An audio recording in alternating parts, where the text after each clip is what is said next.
Hello everyone. और आज के इस लेक्चर में हम लोग बात करेंगे क्लास 12th का चैप्टर 2 में एनसीईआरटी में जितना एग्जाम्पल दिया हुआ इस चैप्टर के अंदर में उन सभी एग्जाम्पल को आज इस लेक्चर के माध्यम से हम लोग वन बाय वन करके देखने वाले हैं। तो चलिए स्टार्ट करते हैं। तो सबसे पहले हम लोग एग्जाम्पल 2.1 की बात करते हैं। तो एग्जाम्पल 2.1 में टोटल 2 क्वेश्चन हैं, क्वेश्चन ए और क्वेश्चन बी। तो सबसे पहले क्वेश्चन ए के ऊपर बात कर लेते हैं।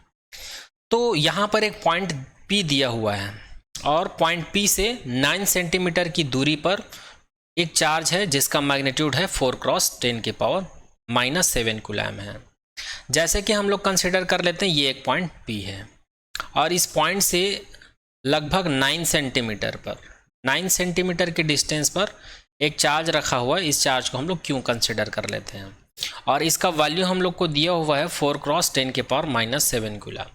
तब हमको इस चार्ज की वजह से इस पॉइंट पर इलेक्ट्रिक पोटेंशियल निकालना है, मतलब V का वैल्यू निकालना है। तो ऑलरेडी हम लोग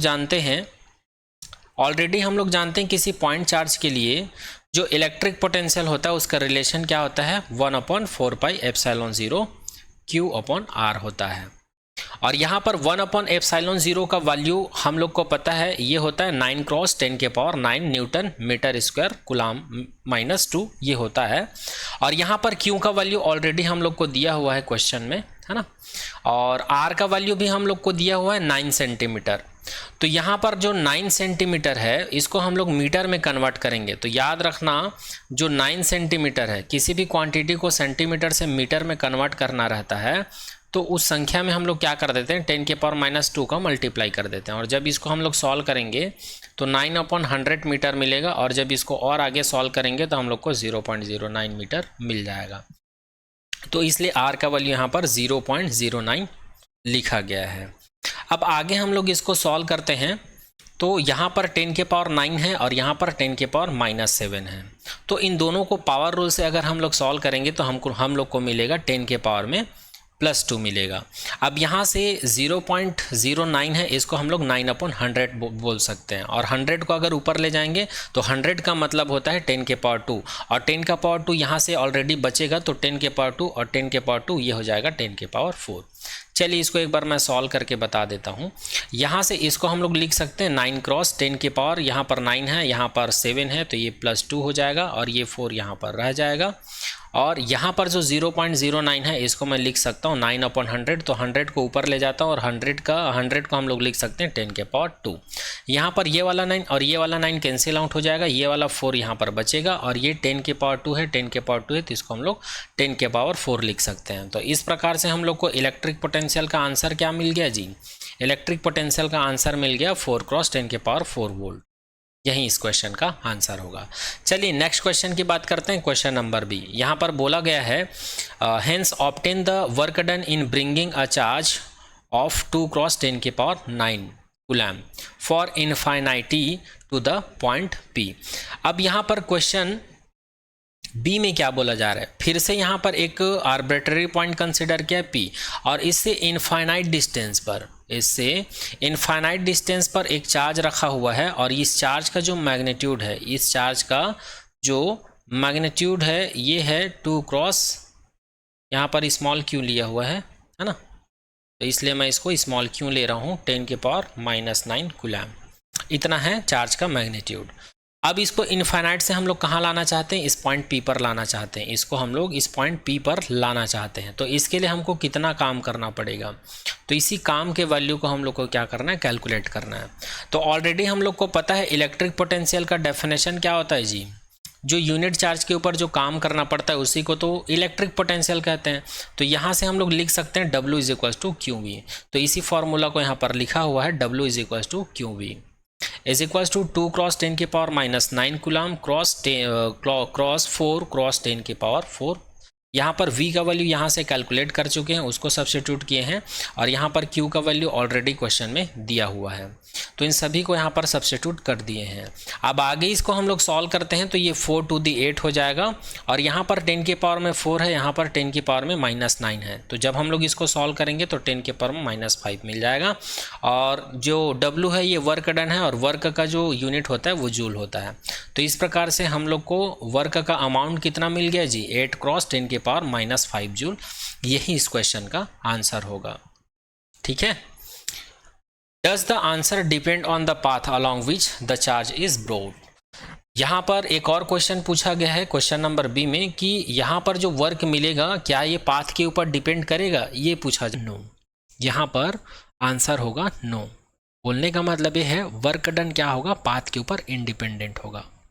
और ऑलरेडी हम लोग 11th क्लास में पढ़ चुके हैं, 11th क्लास में पढ़ चुके हैं कि इलेक्ट्रोस्टैटिक फोर्स जो होता है कंजर्वेटिव फोर्स होता है। इलेक्ट्रोस्टैटिक फोर्स क्या होता है, कंजर्वेटिव फोर्स होता है, और कंजर्वेटिव फोर्स एक ऐसा फोर्स होता है जो पाथ के ऊपर डिपेंड नहीं करता है। इसलिए यहाँ पर वर्क डन भी क्या होगा, पाथ के ऊपर इंडिपेंडेंट होगा। इसको आप लोग ऐसे समझ सकते हो, मतलब इसको एक और तरीके से समझ सकते हैं कि यहाँ पर वर्क डन 0 क्यों होगा। जैसे कि कंसिडर कर लेते हैं ये इनफाइनाइट डिस्टेंस पर ये एक चार्ज रखा हुआ, इसको हम लोग पॉइंट पी पर लाना चाहते हैं, तो ये इस पाथ को भी फॉलो कर सकता है और ये इस पाथ को भी फॉलो करता है। तो इस वाले पाथ के हर एक पॉइंट पर जब हम लोग एक कंपोनेंट ड्रॉ करते हैं तो एक कंपोनेंट हम लोग ऑरिजेंटल ड्रॉ करते हैं और इसके परपेंडिकुलर एक कंपोनेंट ड्रॉ करते हैं। यहाँ पर भी ऐसे ड्रॉ करेंगे, तो यहाँ पर एक कंपोनेंट हमको ऑरिजेंटल मिल रहा है और एक कंपोनेंट हमको वर्टिकल मिल रहा है। तो यहाँ पर थीटा इज इक्वल टू 90 मिल रहा है, यहाँ भी थीटा इज इक्वल टू 90 मिलेगा। अच्छा, ये कंपोनेंट ड्रॉ किए हैं, ये कौन सा कंपोनेंट है, यहाँ पर पार्टिकल के ऊपर जो फोर्स लग रहा है तो ये उसका वेक्टर कंपोनेंट है। और ये यहाँ से यहाँ तक अगर हम लोग एक लाइन ड्रॉ करें पाथ के लिए तो ये पोजीशन वेक्टर का काम करेगा। तो यहाँ पर ये दोनों वेक्टर के बीच कितना एंगल मिल रहा है हमको, 90 डिग्री एंगल मिल रहा है। और हम लोग को पता है वर्क जो है थीटा के ऊपर डिपेंड करता है, तो थीटा का वैल्यू जब 90 होता है तो हम लोग को पता है वर्क डन वहाँ पर 0 होता है। और ऑलरेडी हम लोग को पता है W is equal to F into displacement, FD cos theta होता है, cos 90 का वैल्यू 0 होता है, इसलिए W इज इक्वल टू क्या हो जाएगा, 0 हो जाएगा। तो उसी को यहाँ पर लिखा हुआ है the work done corresponding to the letter will be 0। और चलिए नेक्स्ट एग्जाम्पल की बात करते हैं। नेक्स्ट एग्जाम्पल में हमको 2 चार्जेस दिया हुआ है। तो ये जो फर्स्ट चार्ज है उसको कहाँ पर रखा हुआ है, तो यहाँ पर एक पॉइंट O कंसिडर कर लेते हैं, और यहाँ पर जो चार्ज रखा हुआ है इसका वैल्यू हमको दिया हुआ है 3 × 10 के पावर -8 कूलम, ये दिया हुआ है। और इससे 15 सेंटीमीटर की डिस्टेंस पर 15 सेंटीमीटर के डिस्टेंस पर एक और पॉइंट दिया हुआ है पॉइंट A, इस पर दूसरा चार्ज रखा हुआ है -2 × 10 के पावर -8 कूलम, ये चार्ज रखा हुआ है। दोनों के बीच का डिस्टेंस कितना है, 15 सेंटीमीटर है, यहाँ से यहाँ तक का डिस्टेंस। तब हमको ये बताना है कि O और A के बीच में ऐसा कौन सा पॉइंट है जहाँ पर इलेक्ट्रिक पोटेंशियल क्या होगा, 0 होगा, ये हमको निकालना है। उसके बाद हमको ये बताना है कि OA को छोड़कर अगर इस मैं लाइन को आगे बढ़ाऊं, तो इस लाइन में किस पॉइंट पर इलेक्ट्रिक पोटेंशियल का वैल्यू 0 होगा। तो हम लोग कंसीडर कर लेते हैं, एक पॉइंट कंसीडर कर लेते हैं, इस पॉइंट को मैं P मान लेता हूं, जहां पर इलेक्ट्रिक पोटेंशियल को मैं क्या करता हूं, 0 कंसीडर करता हूं, या 0 आता है। तो इस पॉइंट का जो डिस्टेंस है पॉइंट O से पॉइंट P के बीच का जो डिस्टेंस है ये हमको नहीं पता है, इसलिए हम लोग इसको x सेंटीमीटर कंसीडर कर लेते हैं। और ये जो पॉइंट P है और ये जो पॉइंट A है, तो दोनों के बीच का डिस्टेंस कितना हो जाएगा, तो यहाँ से यहाँ तक का डिस्टेंस कितना है, 15 है। तो 15 में से मैं क्या कर दूंगा, x को सब्सट्रैक्ट कर दूंगा, तो मुझे ये वाला डिस्टेंस मिल जाएगा। आई होप अब ये आप लोग को समझ में आया होगा। तो ओवरऑल हम लोग को यहाँ पर क्या कैलकुलेट करना है, x का वैल्यू कैलकुलेट करना है ना। अब हम लोग क्या करते हैं, पॉइंट O पर जो चार्ज रखा हुआ है उसके लिए अगर मैं पोटेंशियल लिखूं तो इसको मैं कंसिडर कर लेता हूँ 4 पाई एप्सिलॉन 0। क्यू का वैल्यू यहाँ पर है 3 क्रॉस 10 के पावर 8, और जो डिस्टेंस है, जो पॉइंट O है और पॉइंट P है, दोनों के बीच का डिस्टेंस क्या कंसिडर किए, x सेंटीमीटर। तो x सेंटीमीटर को मैं मीटर में कन्वर्ट करूंगा तो ये क्या हो जाएगा, 10 की पावर -2 हो जाएगा।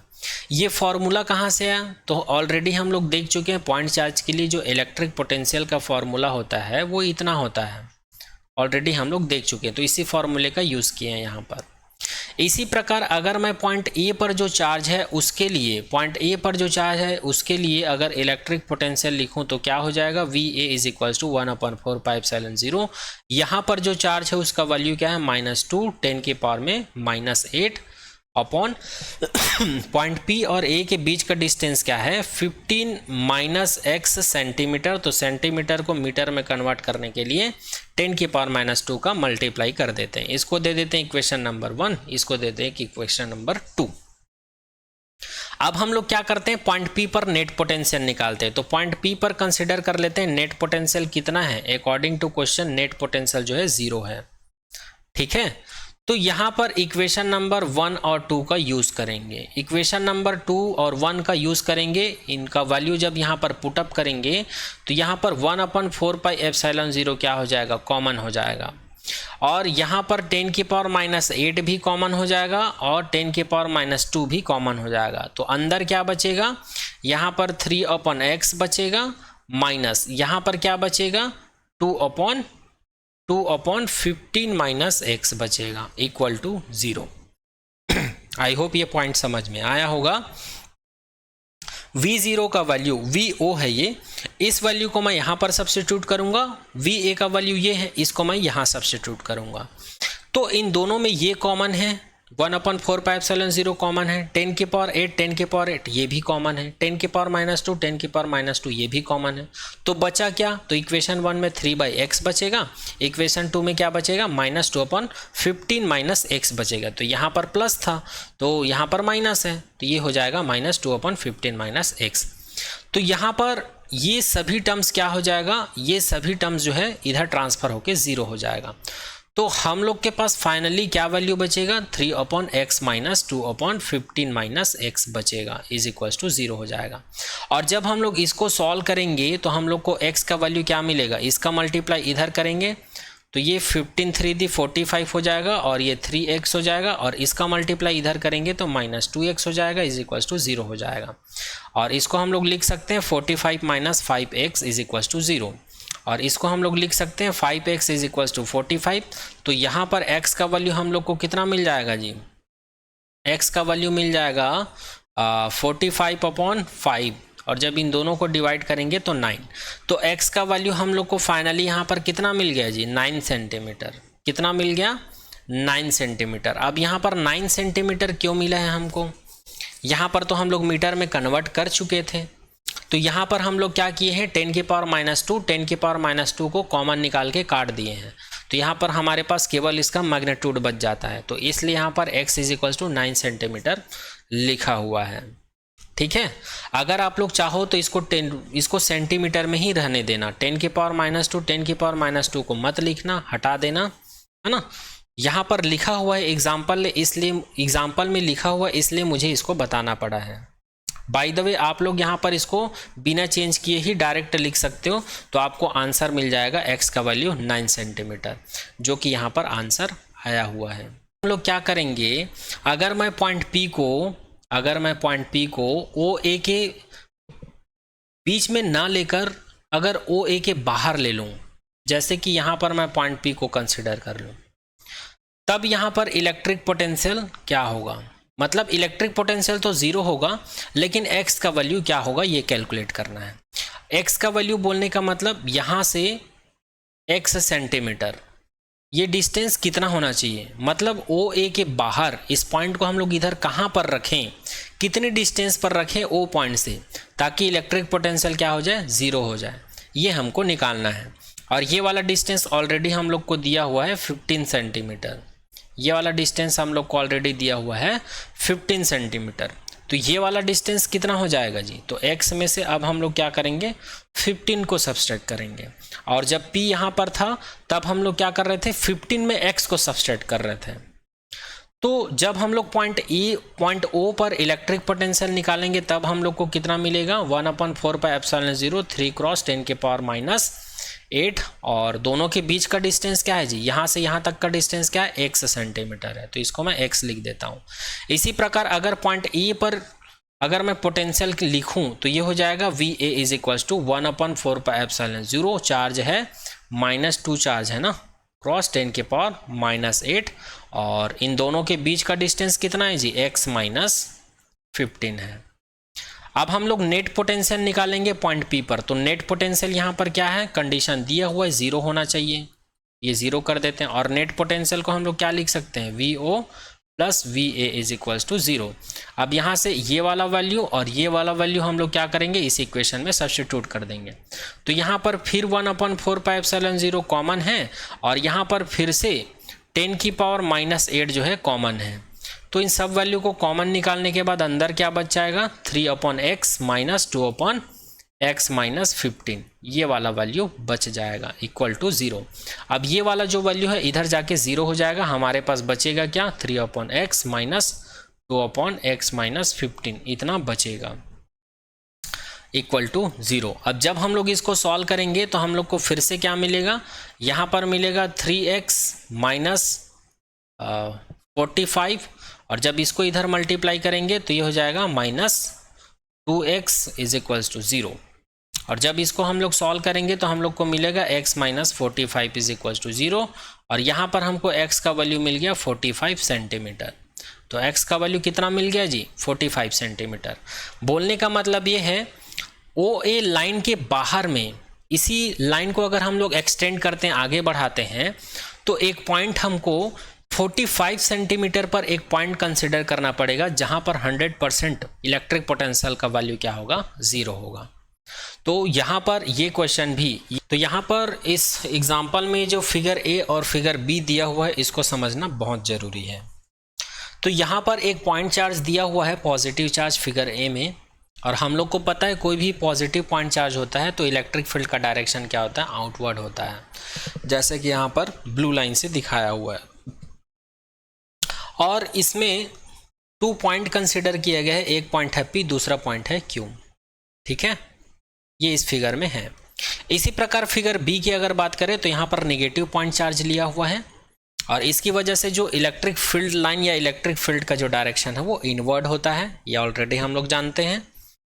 और इसके फील्ड में 2 पॉइंट कंसिडर किया गया है, एक पॉइंट है A, दूसरा पॉइंट है B। तब यहाँ पर हमको क्या क्या बताना है वो क्वेश्चन यहाँ पर लिखा हुआ है। तो क्वेश्चन A के अकॉर्डिंग यहाँ पर हमको क्या बताना है, give the sign of potential difference Vp - Vq। मतलब ये है कि क्वेश्चन नंबर A में पॉइंट P पर जो पोटेंशियल है और पॉइंट Q पर जो पोटेंशियल है, दोनों का डिफरेंस का साइन बताना है कि ये पॉजिटिव होगा कि निगेटिव होगा, ये चीज़ बताना है हमको। उसी प्रकार फिगर B में पॉइंट B पर जो इलेक्ट्रिक पोटेंशियल है और पॉइंट A पर जो इलेक्ट्रिक पोटेंशियल है, इसका डिफरेंस बताना है कि ये पॉजिटिव होगा कि नेगेटिव होगा, पॉजिटिव होगा कि नेगेटिव होगा, ये हमको बताना है। तो यहाँ पर इसको सॉल्व करने से पहले ऑलरेडी हम लोग थ्योरी में एक रिलेशन पढ़ चुके हैं, इलेक्ट्रिक पोटेंशियल जो होता है डिस्टेंस के इन्वर्सली प्रोपोर्शनल होता है, ये कॉन्सेप्ट हम लोग ऑलरेडी पढ़ चुके हैं। तो यहाँ से रिजल्ट क्या निकल के आता है, रिजल्ट ये निकल के आता है अगर डिस्टेंस का वैल्यू ज़्यादा होगा तो वहाँ पर इलेक्ट्रिक पोटेंशियल कम होगा, और डिस्टेंस का वैल्यू कम होगा तो इलेक्ट्रिक पोटेंशियल का वैल्यू ज़्यादा होगा।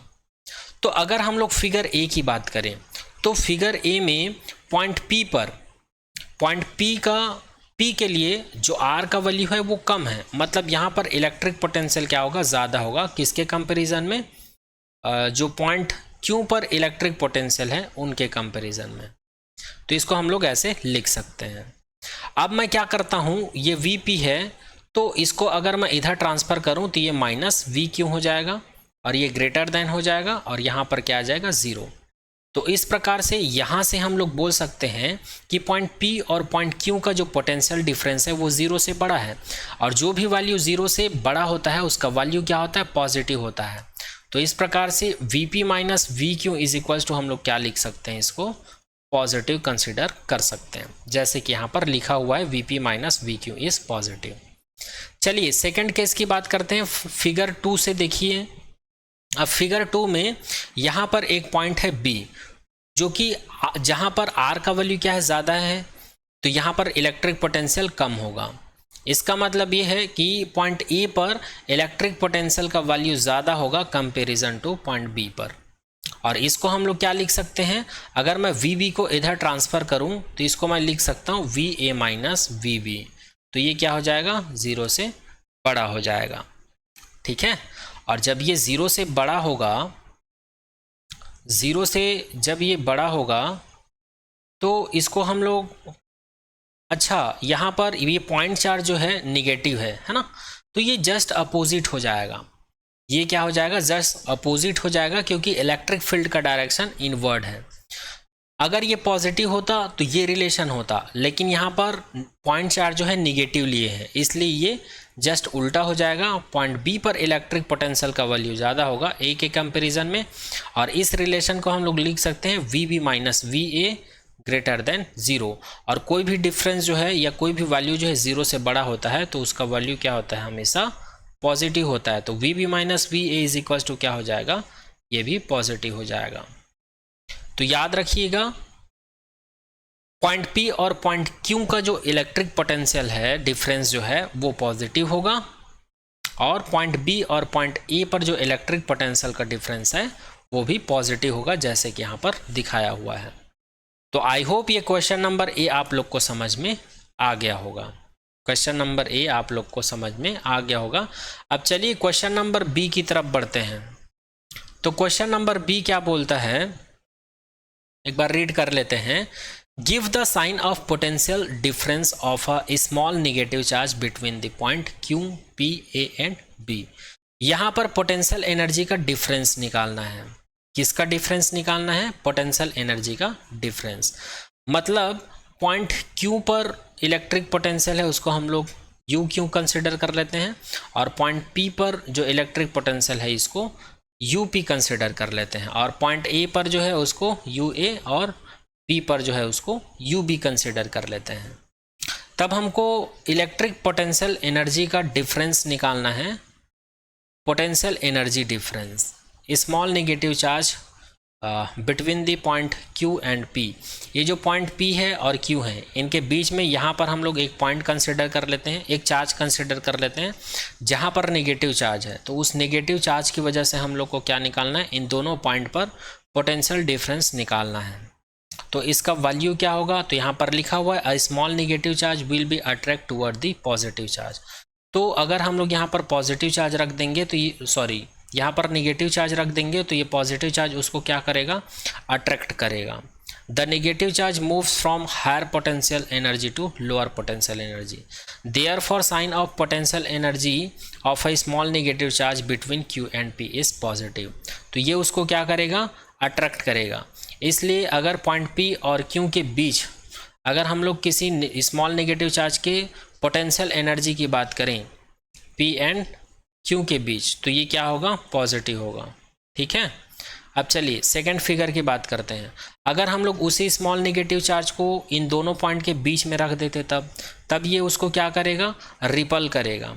तब ये उसको क्या करेगा, रिपल करेगा। तो इस सिचुएशंस में similarly potential energy 8 point A and potential energy 8 point B, potential energy difference is positive.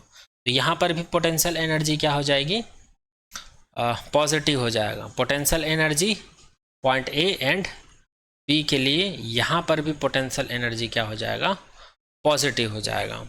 अब ये पॉजिटिव और निगेटिव होने का रीज़न क्या है, तो इसका रीज़न क्या है उसको ध्यान से सुनिए। इसका रीज़न है वर्क डन। वर्क डन का वैल्यू क्या होता है, work done is equals to U होता है, और इस कंडीशंस के लिए वर्क डन यहाँ पर पॉजिटिव होगा और इस कंडीशंस के लिए भी वर्क डन पॉजिटिव होगा। अब इसका क्या रीज़न है इसको ध्यान से सुनिए। अगर किसी नेगेटिव चार्ज को यहाँ पर रख देंगे तो ये इसको क्या करेगा, अट्रैक्ट करेगा। तो यहाँ पर इसके ऊपर एक फोर्स लगेगा और डिस्प्लेसमेंट भी इधर होगा। तो यहाँ पर हम लोग को पता है वर्क डन होता है F into D cos theta, theta का वैल्यू यहाँ पर 0 हो जाएगा तो ये +1 आएगा। ये बात हो गई। उसके बाद अगर हम लोग सेकंड बात करें, अगर स्मॉल निगेटिव चार्ज को अगर हम लोग ए और बी के बीच में रख देते हैं तो ये उसको क्या करेगा, रिपल तो करेगा, लेकिन इलेक्ट्रिक फील्ड का डायरेक्शन यहाँ पर क्या है, इधर ही है, मतलब इनसाइड है, तो ये उसको क्या करेगा, इधर ले जाने की कोशिश करेगा। तो यहाँ पर भी इलेक्ट्रिक फील्ड फोर्स का जो डायरेक्शन है इनवर्ड है, और इस पॉइंट चार्ज को भी हम लोग एक्सटर्नल फोर्स के थ्रू इधर ले जाना चाह रहे हैं। तो यहाँ पर भी फोर्स और डिस्प्लेसमेंट का डायरेक्शन क्या है, सेम है। तो इस वजह से पॉइंट ए और बी के बीच में रखेंगे किसी स्मॉल निगेटिव चार्ज को, तब भी उसका जो पोटेंशियल है, पोटेंशियल एनर्जी है, वो क्या होगा, पॉजिटिव होगा। ठीक है, तो इस प्रकार से यहाँ पर सेकेंड क्वेश्चन भी कंप्लीट होता है। चलिए थर्ड क्वेश्चन की बात करते हैं। Give the sign of work done field in moving a small positive charge from Q to P। अब यदि हम लोग Q और P के बीच में अगर कोई पॉजिटिव चार्ज रख देते हैं तो ये उसको रिपल करेगा। क्या करेगा, रिपल करेगा। तो रिपल करेगा तो उसका एक्चुअल में हम लोग उसको अंदर लाना चाह रहे हैं, इधर अंदर। तो यहाँ पर रिपल करेगा तो फोर्स और डिस्प्लेसमेंट के बीच का डायरेक्शन क्या हो जाएगा, अपोजिट हो जाएगा। तो यहाँ पर वर्क डन क्या हो जाएगा, वर्क डन क्या हो जाएगा जी, Q और P के लिए निगेटिव हो जाएगा। ठीक है, अब क्यों निगेटिव होगा, इसका रीज़न है। तो हम लोग को पता है W = F × D cos theta होता है, और यहाँ पर एक फोर्स बाहर की तरफ लगेगा और डिस्प्लेसमेंट इधर होना है। तो यहाँ पर थीटा का वैल्यू क्या हो जाएगा, 180 डिग्री, और cos 180 डिग्री का वैल्यू होता है -1, तो ये -F × D हो जाएगा। तो इस प्रकार से पॉइंट P और Q के बीच अगर किसी पॉजिटिव स्मॉल पॉजिटिव चार्ज को रख देते हैं तो उसके लिए वर्क डन का वैल्यू क्या होता है, निगेटिव होता है। तो यही पॉइंट यहाँ पर लिखा हुआ है, यहाँ पर कहीं पर लिखा होगा, हाँ यहाँ पर लिखा हुआ है निगेटिव होगा। तो यहाँ पर क्वेश्चन नंबर सी भी कंप्लीट होता है।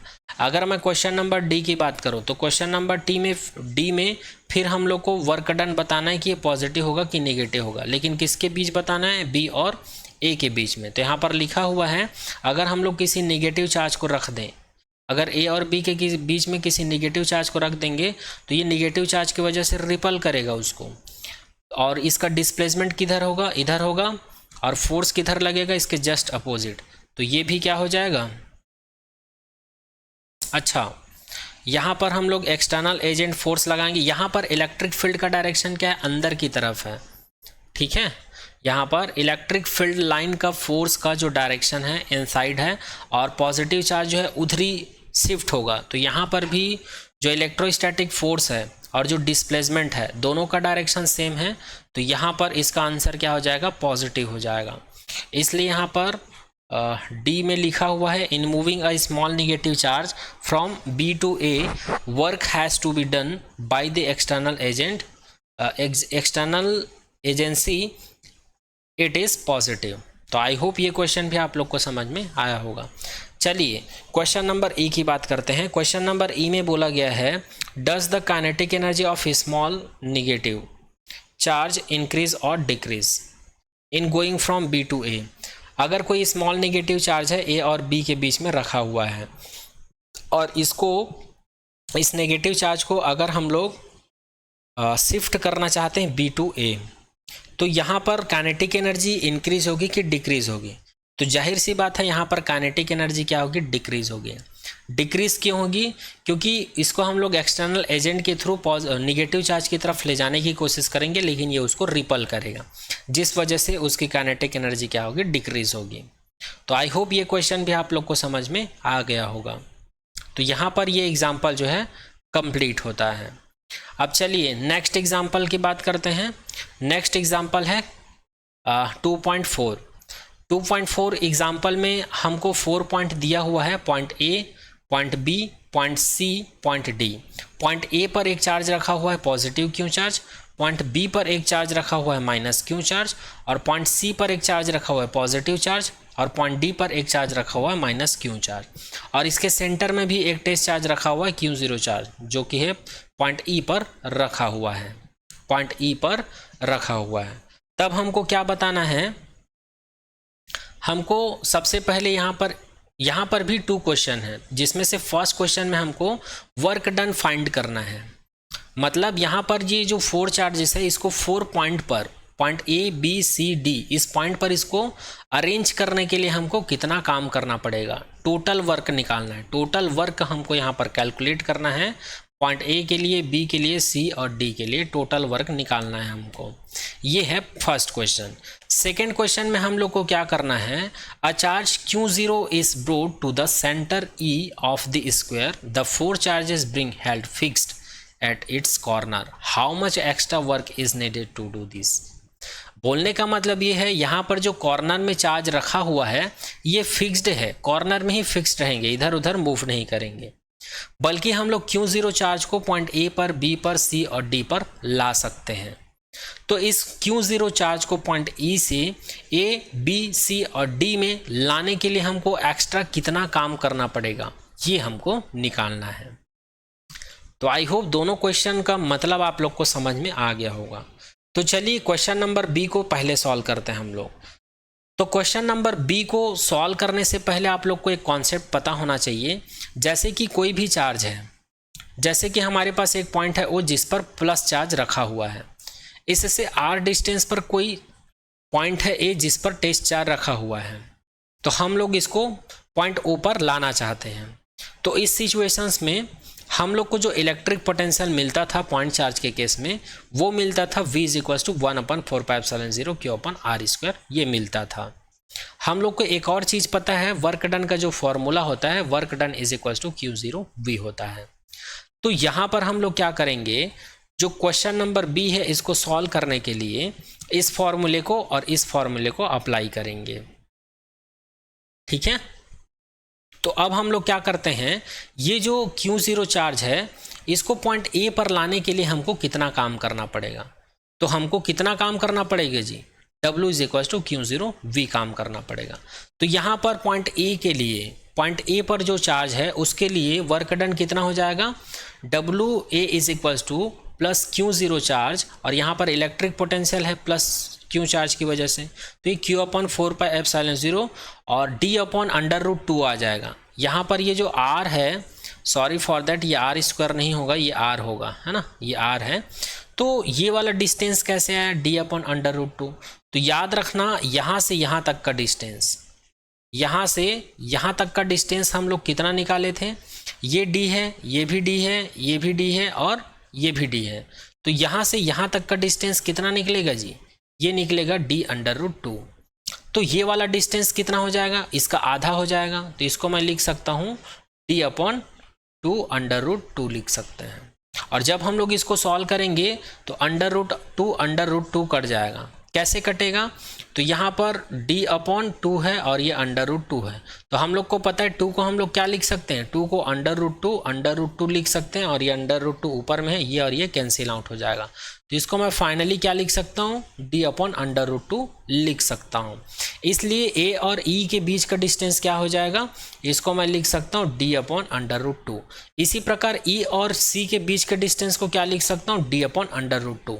और इसी प्रकार डी और ई के बीच के डिस्टेंस को क्या लिख सकता हूँ, इसको भी D/√2। और बी और ई के बीच के डिस्टेंस को भी क्या लिख सकता हूँ मैं, D/√2 ऐसा लिख सकता हूँ। तो इसलिए यहाँ पर पॉइंट ए के ऊपर या पॉइंट ए पर ये जो Q0 चार्ज है इसको लाने के लिए हमको कितना काम करना पड़ेगा, WA = Q0 + Q/4πε0 D/√2, इतना काम करना पड़ेगा।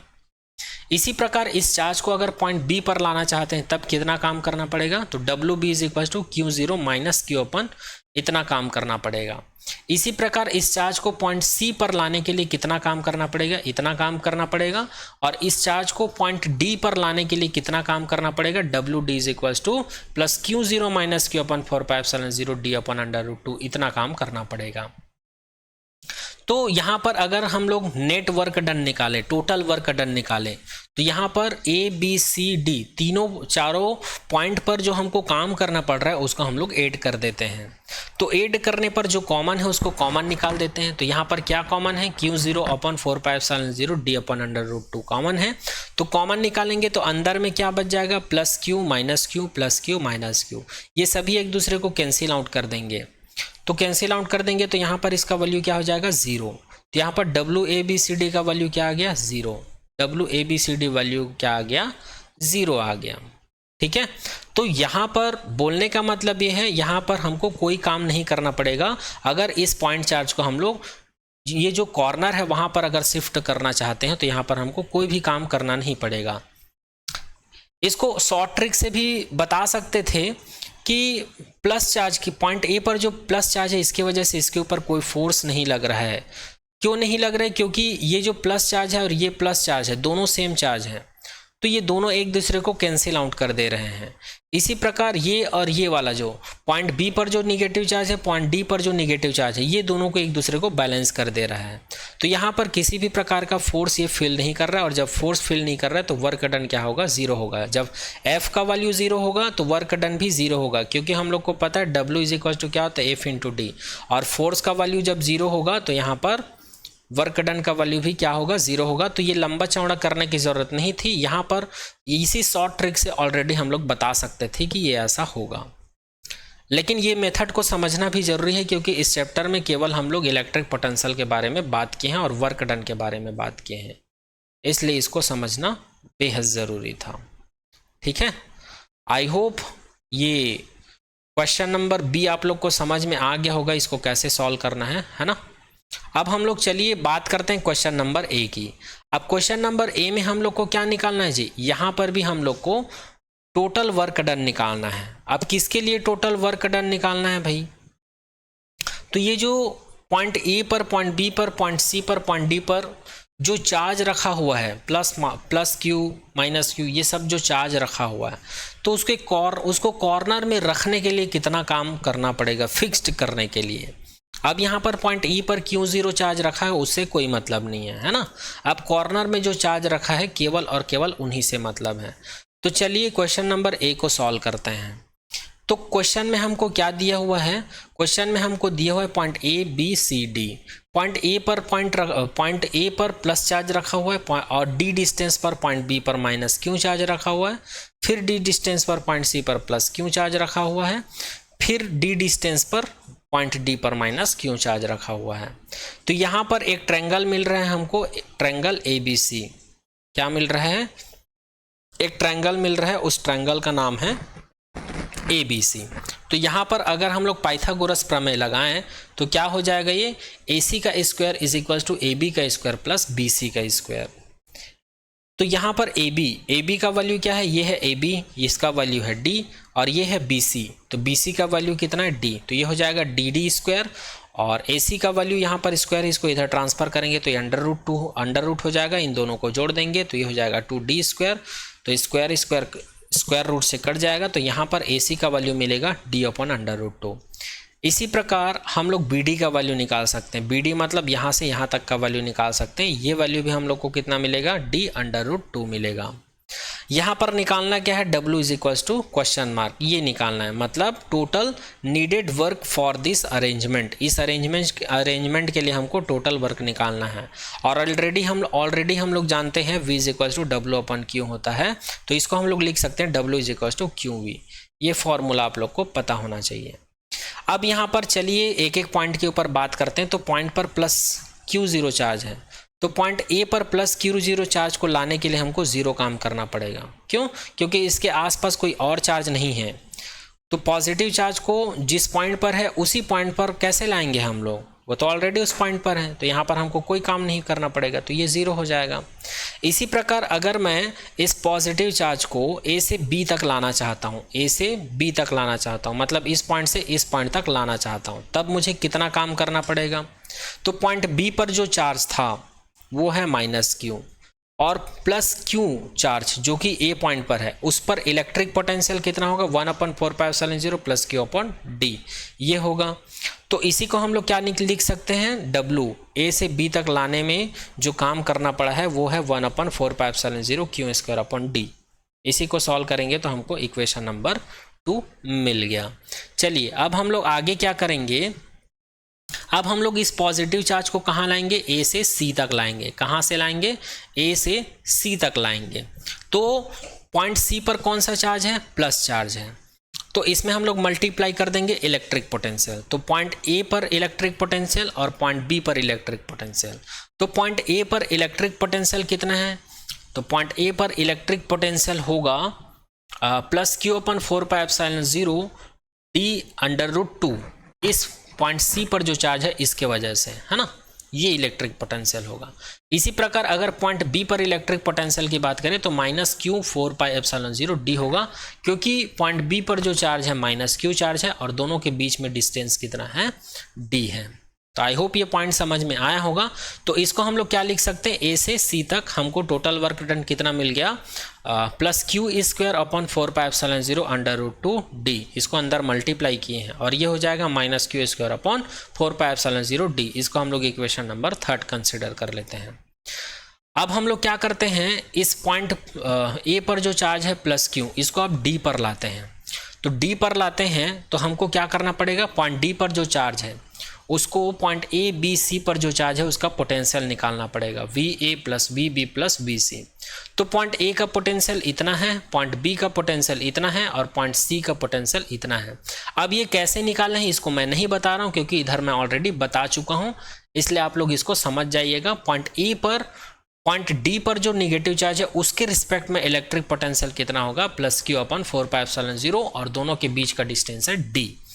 उसी प्रकार पॉइंट बी के रिस्पेक्ट में इनके बीच का डिस्टेंस कितना है? √2 d है और 4πε0 है। इसी प्रकार पॉइंट सी पर जो पॉजिटिव चार्ज रखा है इन दोनों के बीच का डिस्टेंस d है, तो इसके लिए इलेक्ट्रिक पोटेंशियल इतना हो जाएगा। चलिए अब आगे इसी को देखते हैं। तो हम लोग को फाइनली मिल जाता है ए से डी तक वर्क डन -q ब्रैकेट में plus q upon 4πε0 d minus q upon 4πε0 √2 d plus q upon 4πε0 d, ये मिल जाता है। अब जब हम लोग इसको सॉल्व करेंगे तो हम लोग को कुछ ऐसा मिलेगा, ठीक है। तो यहाँ पर हम लोग इसको दे देते हैं इक्वेशन नंबर 4। अब हम लोग को टोटल यहाँ पर कितने इक्वेशंस मिल गए हैं? टोटल 4 इक्वेशन मिल गए हैं। कौन कौन से इक्वेशन मिला है? तो इसको हम लोग इक्वेशन नंबर 2 कंसिडर कर लिए हैं, इक्वेशन नंबर 3 है और यहाँ पर इक्वेशन नंबर 4 है। तो सभी को हम लोग क्या कर देते हैं? ऐड कर देते हैं, ठीक है। पॉइंट ए पर वर्क डन, ए से बी तक लाने में वर्क डन, ए से सी तक लाने में वर्क डन, ए से डी तक लाने में वर्क डन, सबको ऐड कर देते हैं। तो सबको ऐड करेंगे तो इक्वेशन नंबर 2, 3, 4 से हम लोग सब्स्टिट्यूट कर देते हैं वैल्यू को। सब्स्टिट्यूट करने के बाद हम लोग को मिलता है W = 0 + -q² upon 4πε0 d plus q² 4πε0 √2 d minus q² upon 4πε0 d plus -q² upon 4πε0 d plus q² upon 4πε0 √2 d minus q² upon 4πε0 d, इतना मिल जाएगा, ठीक है। ये इक्वेशन नंबर 1 का वैल्यू है, ये इक्वेशन नंबर 2 का वैल्यू है, ये इक्वेशन नंबर 3 का वैल्यू है और ये इक्वेशन नंबर 4 का वैल्यू है, जैसे कि आप लोग यहाँ पर देख पा रहे हैं। अब इन सभी टर्म्स में ये वैल्यू कॉमन है, -q² अपॉन 4πε0 d, ये कॉमन है। तो जब हम लोग इसको कॉमन निकालेंगे तो यहाँ पर तो 0 है, तो ये तो 0 ही रहेगा, है ना। प्लस यहाँ पर 1 आ जाएगा, प्लस यहाँ पर ब्रैकेट है तो ब्रैकेट में क्या बचेगा? 1 - 1 अपॉन √2 बचेगा, प्लस यहाँ पर ब्रैकेट में क्या बचेगा? 1 - 1 अपॉन √2 प्लस 1 बचेगा, ठीक है। आगे इसको सॉल्व करते हैं। इसको हम लोग जब सॉल्व करेंगे तो ये होगा √2 - 1 अपॉन √2 और इसको जब सॉल्व करेंगे तो ये और ये दोनों ऐड हो जाएगा, तो ये हो जाएगा 2 - 1 अपॉन √2, तो 1√2 का इधर मल्टीप्लाई करेंगे तो ये 2 √2 - 1 अपॉन √2 हो जाएगा। और जब इन सबको सॉल्व करेंगे तो हम लोग को मिल जाएगा √2। इस टाइप का क्वेश्चन सॉल्व करना आप लोग को आता होगा, फिर भी एक बार बता देता हूँ। इन दोनों का यहाँ पर कुछ नहीं है, मतलब 1 है, तो इन तीनों का जब हम लोग LCM निकालेंगे तो हम लोग को √2 मिल जाता है। अब √2 का ऊपर में मल्टीप्लाई कर देंगे तो यहाँ पर मिलेगा √2 प्लस यहाँ पर √2 का मल्टीप्लाई करेंगे तो LCM जो आया है उससे कट जाएगा, तो यहाँ पर √2 - 1 ही बचेगा और यहाँ पर क्या बचेगा? 2 √2 - 1 +1 भी यहाँ पर भी बचेगा और ये LCM आया था, है ना। अब हम लोग इसको क्या करेंगे, सॉल्व करेंगे। तो यहाँ पर 1 और 1 क्या हो जाएगा, 8 हो जाएगा। और यहाँ पर √2 ये भी 8 हो जाएगा, तो ये 2√2 हो जाएगा।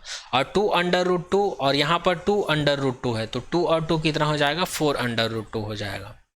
ठीक है।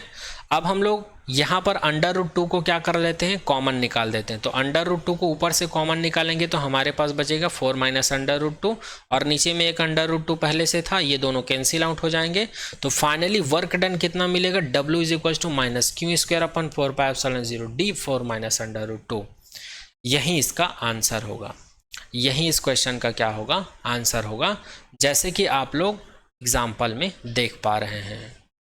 कहाँ है, हाँ यहाँ पर है, ये देख पा रहे हैं। यही आंसर हम लोग सॉल्व करके लाए हैं। तो चलिए नेक्स्ट एग्जाम्पल के बारे में बात करते हैं और नेक्स्ट एग्जाम्पल है 2.5। यहाँ पर हम लोग को 3 क्वेश्चन दिया हुआ है, क्वेश्चन ए, क्वेश्चन बी और क्वेश्चन नंबर सी। तो सबसे पहले क्वेश्चन नंबर ए की बात करते हैं। तो क्वेश्चन को पहले समझ लेते हैं हम लोग, है ना। Determine the electrostatic potential energy of a system. एक सिस्टम है जिसका हमको पोटेंशियल एनर्जी निकालना है। पोटेंशियल एनर्जी बोलने का मतलब U का वैल्यू कैलकुलेट करना है। ऑफ 2 चार्जेस, यहाँ पर 2 चार्जेस दिया हुआ है 7 माइक्रोकुलाम और दूसरा चार्ज जो है -2 माइक्रोकुलाम है। Placed at -9 centimetre 00 and 9 centimetre 00 respectively. यहाँ पर बोलने का मतलब ये है, जैसे कि हम लोग यहाँ पर कंसिडर कर लेते हैं, ये x एक्सिस है और ये y एक्सिस है। इधर पॉजिटिव x लिए हैं, इधर नेगेटिव x लिए हैं, इधर पॉजिटिव y लिए हैं, इधर नेगेटिव y लिए हैं। तो ये एक कोऑर्डिनेट सिस्टम हो गया है, या कार्टेशियन सिस्टम बोल सकते हो इसको। तो अकॉर्डिंग टू क्वेश्चन, इधर से ये जो ओरिजिन पॉइंट है, यहाँ से -9 सेंटीमीटर पर हम लोग एक पॉइंट कंसिडर कर लेते हैं, पॉइंट ए, जिस पर कौन सा चार्ज रखा हुआ है, 7 माइक्रोकुलम चार्ज रखा हुआ है। और इस पॉइंट ए का कोऑर्डिनेट क्या है, -9 सेंटीमीटर 00। यहाँ पर ये वैल्यू और ये वैल्यू 00, इसका मतलब यहाँ पर y और z का वैल्यू 0 है, यहाँ पर केवल x का वैल्यू है। यहाँ पर भी वही सिचुएशन है, यहाँ पर भी x का वैल्यू है, y और z का वैल्यू 0 है। तो यहाँ पर पॉइंट बी पर दूसरा जो चार्ज है क्वेश्चन में जो दिया हुआ है उसको सब्स्टिट्यूट कर देते हैं, तो ये QB is equal to -2 microcoulomb ये हो जाता है। तो आई होप ये डायग्राम आप लोग को समझ में आया होगा।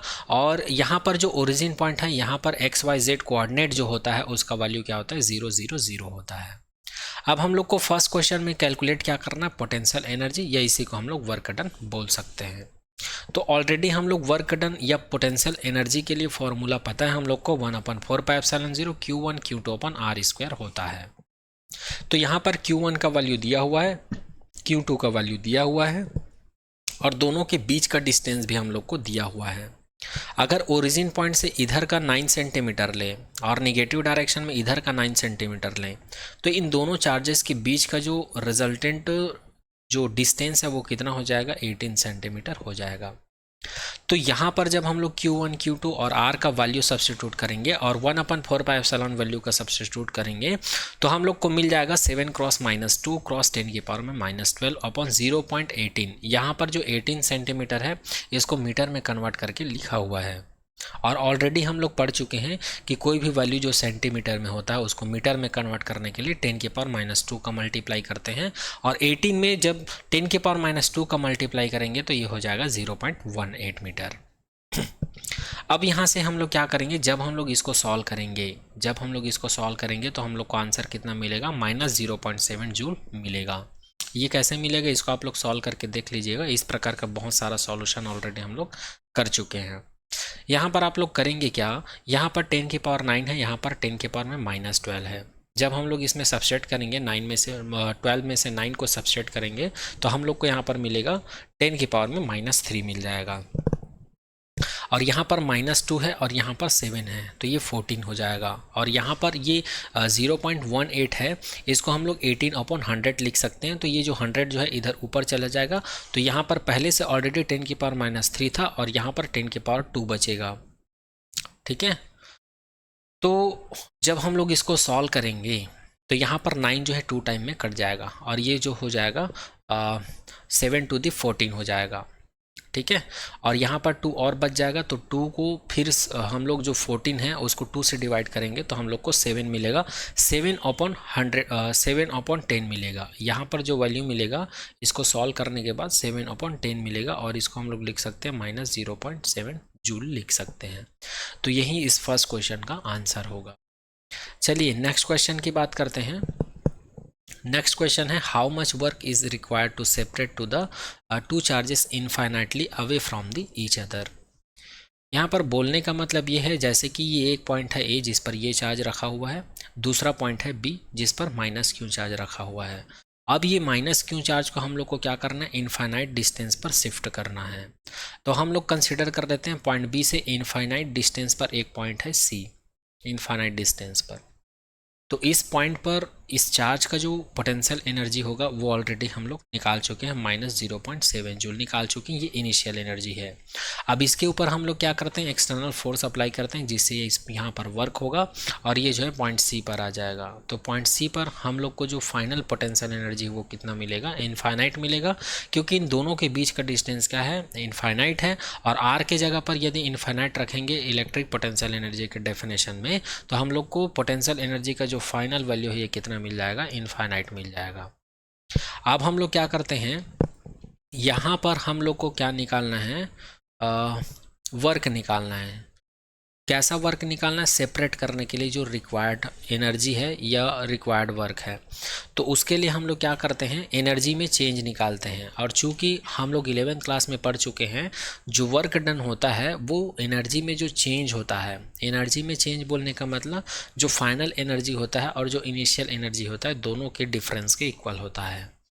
तो यहाँ पर फाइनल पोटेंशियल एनर्जी का वैल्यू है हमारे पास, यहाँ पर ये फाइनल पोटेंशियल एनर्जी है, ये इनिशियल पोटेंशियल एनर्जी है। तो दोनों का वैल्यू यहाँ पर सब्स्टिट्यूट कर देंगे तो हम लोग को डेल यू या फिर डब्ल्यू का वैल्यू मिल जाएगा 0.7 जूल मिल जाएगा।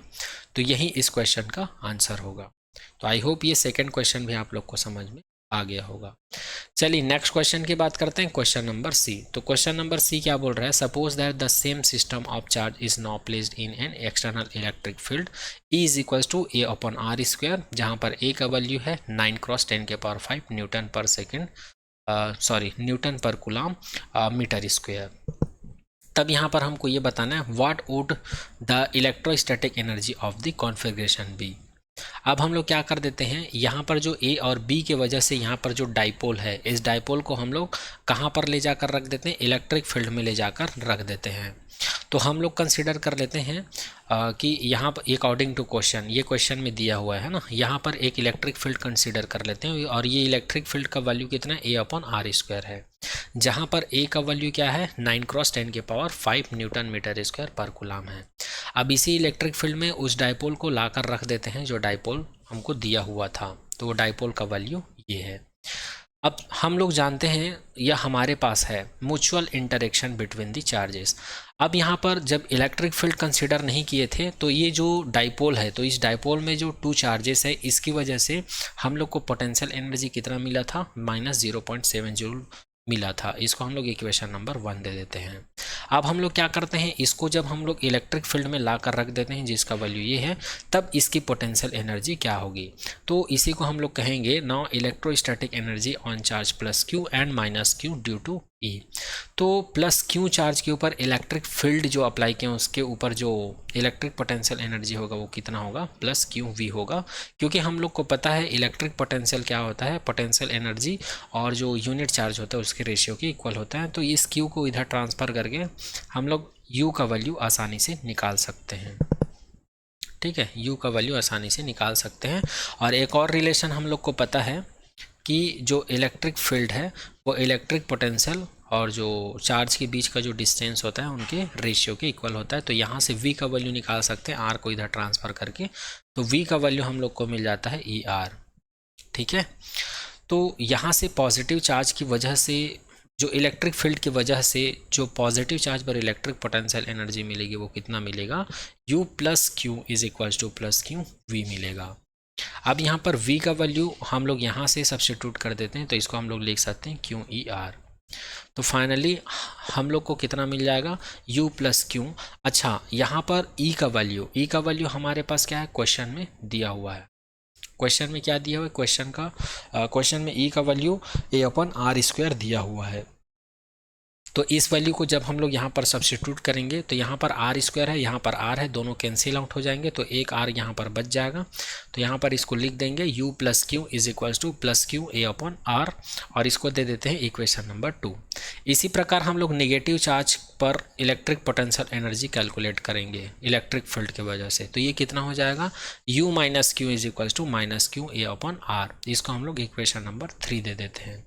इसको मैं सॉल्व नहीं किया हूँ क्योंकि सॉल्व करके बता चुका हूँ, ये सेम ऐसे ही सॉल्व होगा। तो हम लोग डायरेक्ट लिख दिए हैं कि नेगेटिव चार्ज के ऊपर जो इलेक्ट्रिक फील्ड की वजह से है जो इलेक्ट्रिक पोटेंशियल एनर्जी होगी वो इक्वेशन नंबर 3 की तरह होगा।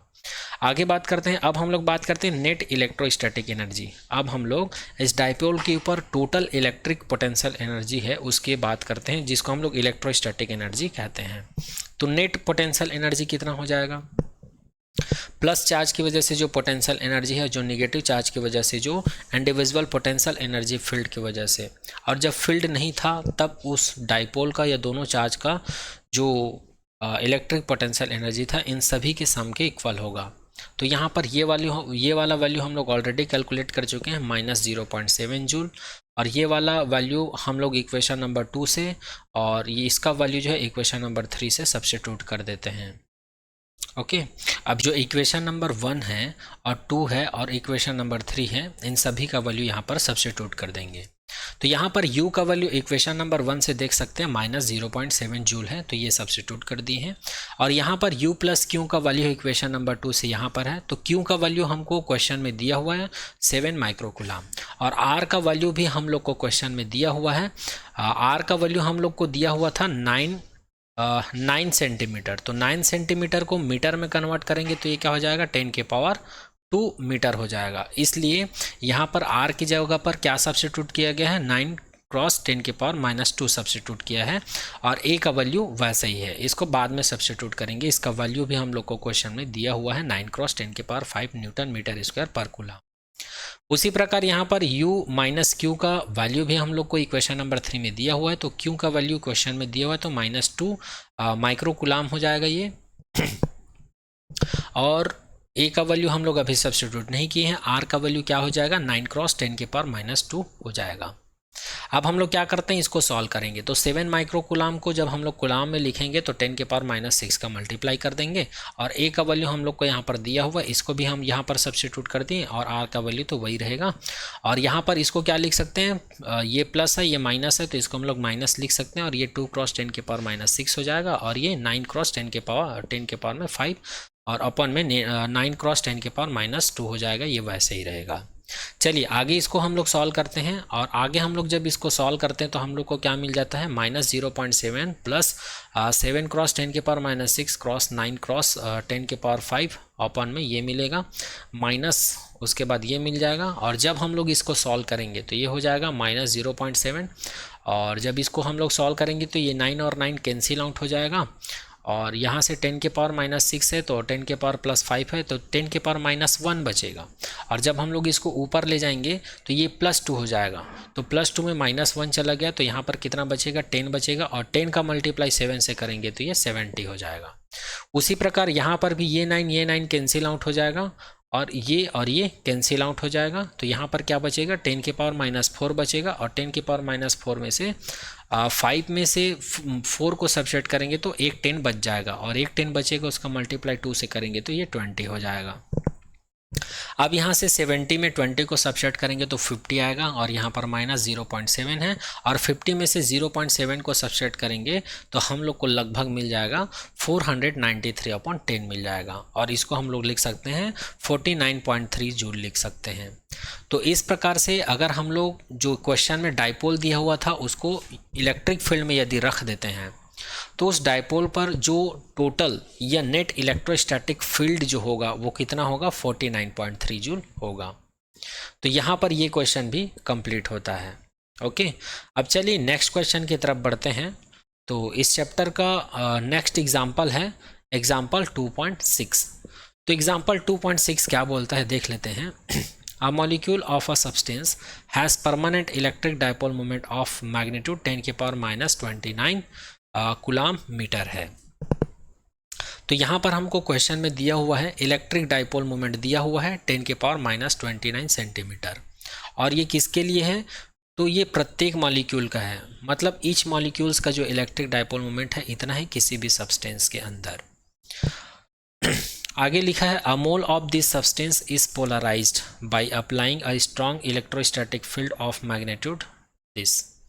बोलने का मतलब ये है जब ये सब्सटेंस में हम लोग इलेक्ट्रिक फील्ड अप्लाई करते हैं, कितना इलेक्ट्रिक फील्ड अप्लाई करते हैं क्वेश्चन में दिया हुआ है 10 के पावर 6 वोल्ट पर मीटर, इतना हम लोग इलेक्ट्रिक फील्ड अप्लाई करते हैं जिससे कि वो क्या हो जाता है, पूरी तरह से सब्सटेंस जो है पोलराइज्ड हो जाता है। The direction of the field is suddenly change bye an angle, और जो डायरेक्शन है फील्ड का वो अचानक से चेंज हो जाता है 60 डिग्री से। यहाँ पर थीटा का भी वैल्यू हम लोग को दिया है 60 degree. Estimate the heat released by the substance by aligning its dipoles along a new direction of the field। तब हम लोग को क्या कैलकुलेट करना है, एनर्जी रिलीज करता है ये सब्सटेंस जो है, इसमें डाइपोल प्रोड्यूस होने की वजह से इसमें एक्सटर्नल इलेक्ट्रोस्टैटिक फील्ड अप्लाई करने की वजह से इसमें से जो हीट निकलती है, रिलीज होती है, उसी का वो वैल्यू हम लोग को बताना है, उस एनर्जी का वैल्यू हम लोग को बताना है। और यहाँ पर for simplicity assume 100% polarization of sample, और यहाँ पर हमको सुविधा के लिए बताया गया है कि यहाँ पर जिस सब्सटेंस की बात हो रही है उसमें 100% पोलराइजेशन हो रहा है। 100% पोलराइजेशन बोलने का मतलब यहाँ पर जिस सब्सटेंस की बात की जा रही है उसके हर एक एटम या मॉलिक्यूल्स में पोलराइजेशन आपको देखने को मिलेगा। तो ये रहा क्वेश्चन का डिटेल। क्वेश्चन में हमको दिया क्या है, निकालना क्या है, सारा चीज़ आप लोग को समझ में आ गया होगा।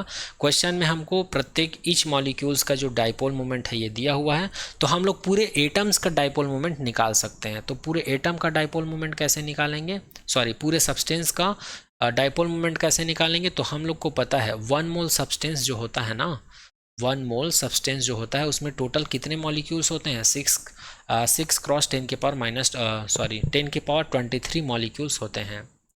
1 मोल सब्सटेंस में कितने मॉलिक्यूल्स होते हैं, इतने मॉलिक्यूल्स होते हैं। तो हम लोग क्या करते हैं, ये जो P इज इक्वल्स टू 10 के पावर माइनस 29 सेंटीमीटर है, इसको मल्टीप्लाई कर देते हैं इससे, तो हम लोग को मिल जाएगा P is equals to 6 cross 10 के पावर 23 क्रॉस 10 के पावर माइनस 29 सेंटीमीटर, इतना मिल जाएगा। तो हम लोग इसको क्या लिखेंगे, जब हम इन दोनों को पावर रूल से सॉल्व करेंगे तो हम लोग को मिल जाएगा 6 क्रॉस 10 के पावर माइनस 6 सेंटीमीटर मिल जाएगा, और ये वैल्यू हमको क्वेश्चन में दिया हुआ है। अब यहाँ पर जो हीट रिलीज होता है इसका कैलकुलेट करना है हमको, जो हीट रिलीज होता है ये कैलकुलेट करना है।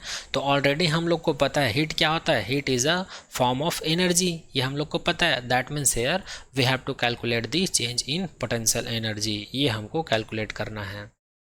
और ऑलरेडी हम लोग जानते हैं कि जो डाइपोल मोमेंट होता है उसके लिए किसी भी डाइपोल को इलेक्ट्रिक फील्ड में रखने पर उसमें जो डाइपोल मोमेंट प्रोड्यूस होता है उसके वजह से उस डाइपोल का जो इलेक्ट्रिक पोटेंशियल एनर्जी उसका डेरिवेशन ऑलरेडी थ्योरी क्लास में कर चुके हैं, U is equals to PE cos theta, ये हम लोग को पता है।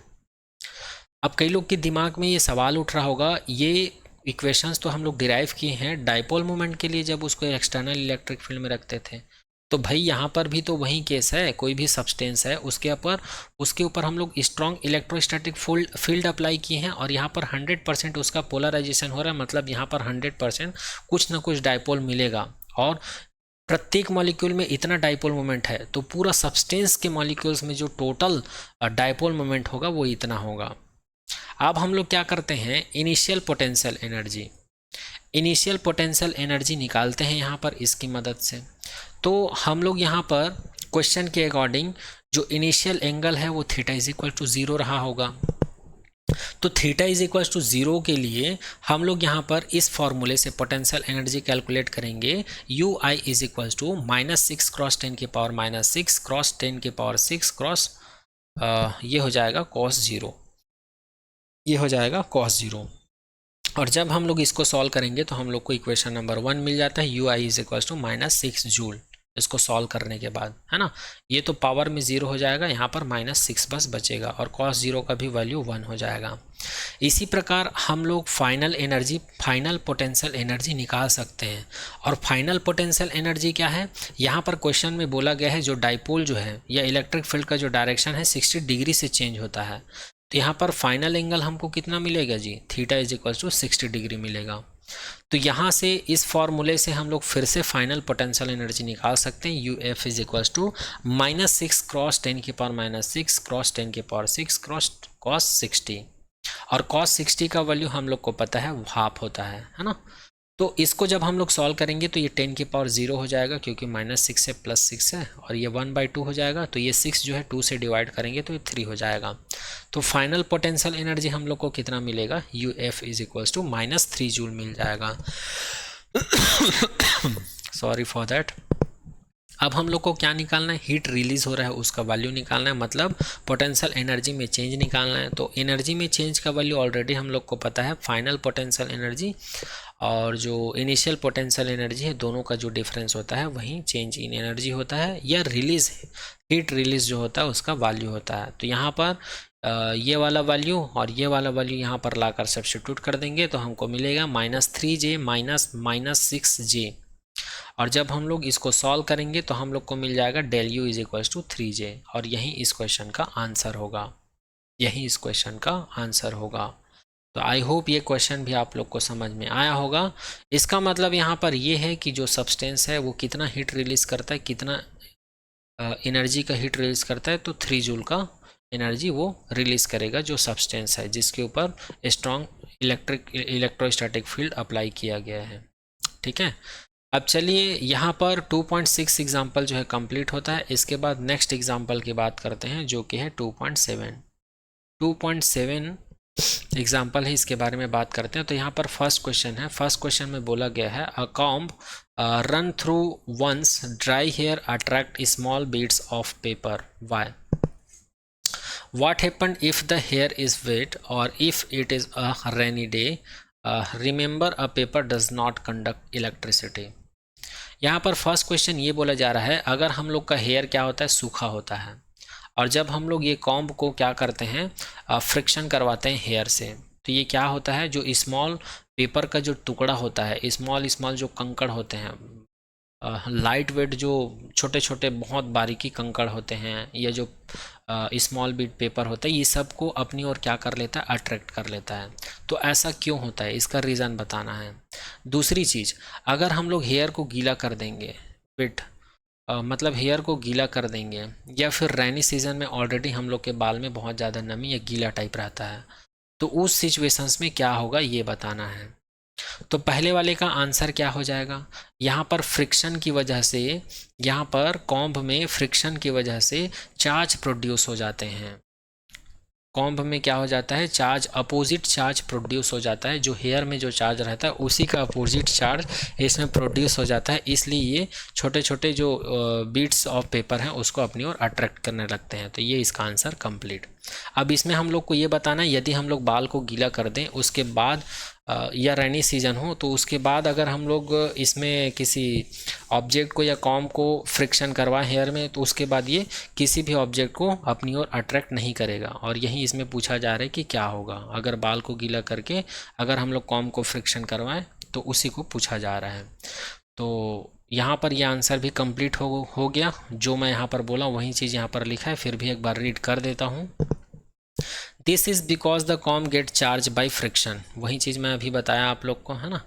The molecules in the paper gets polarised by the charge comb, resulting in a net force of attraction. If the hair is wet or if it is rainy day, friction between hair and the comb reduce.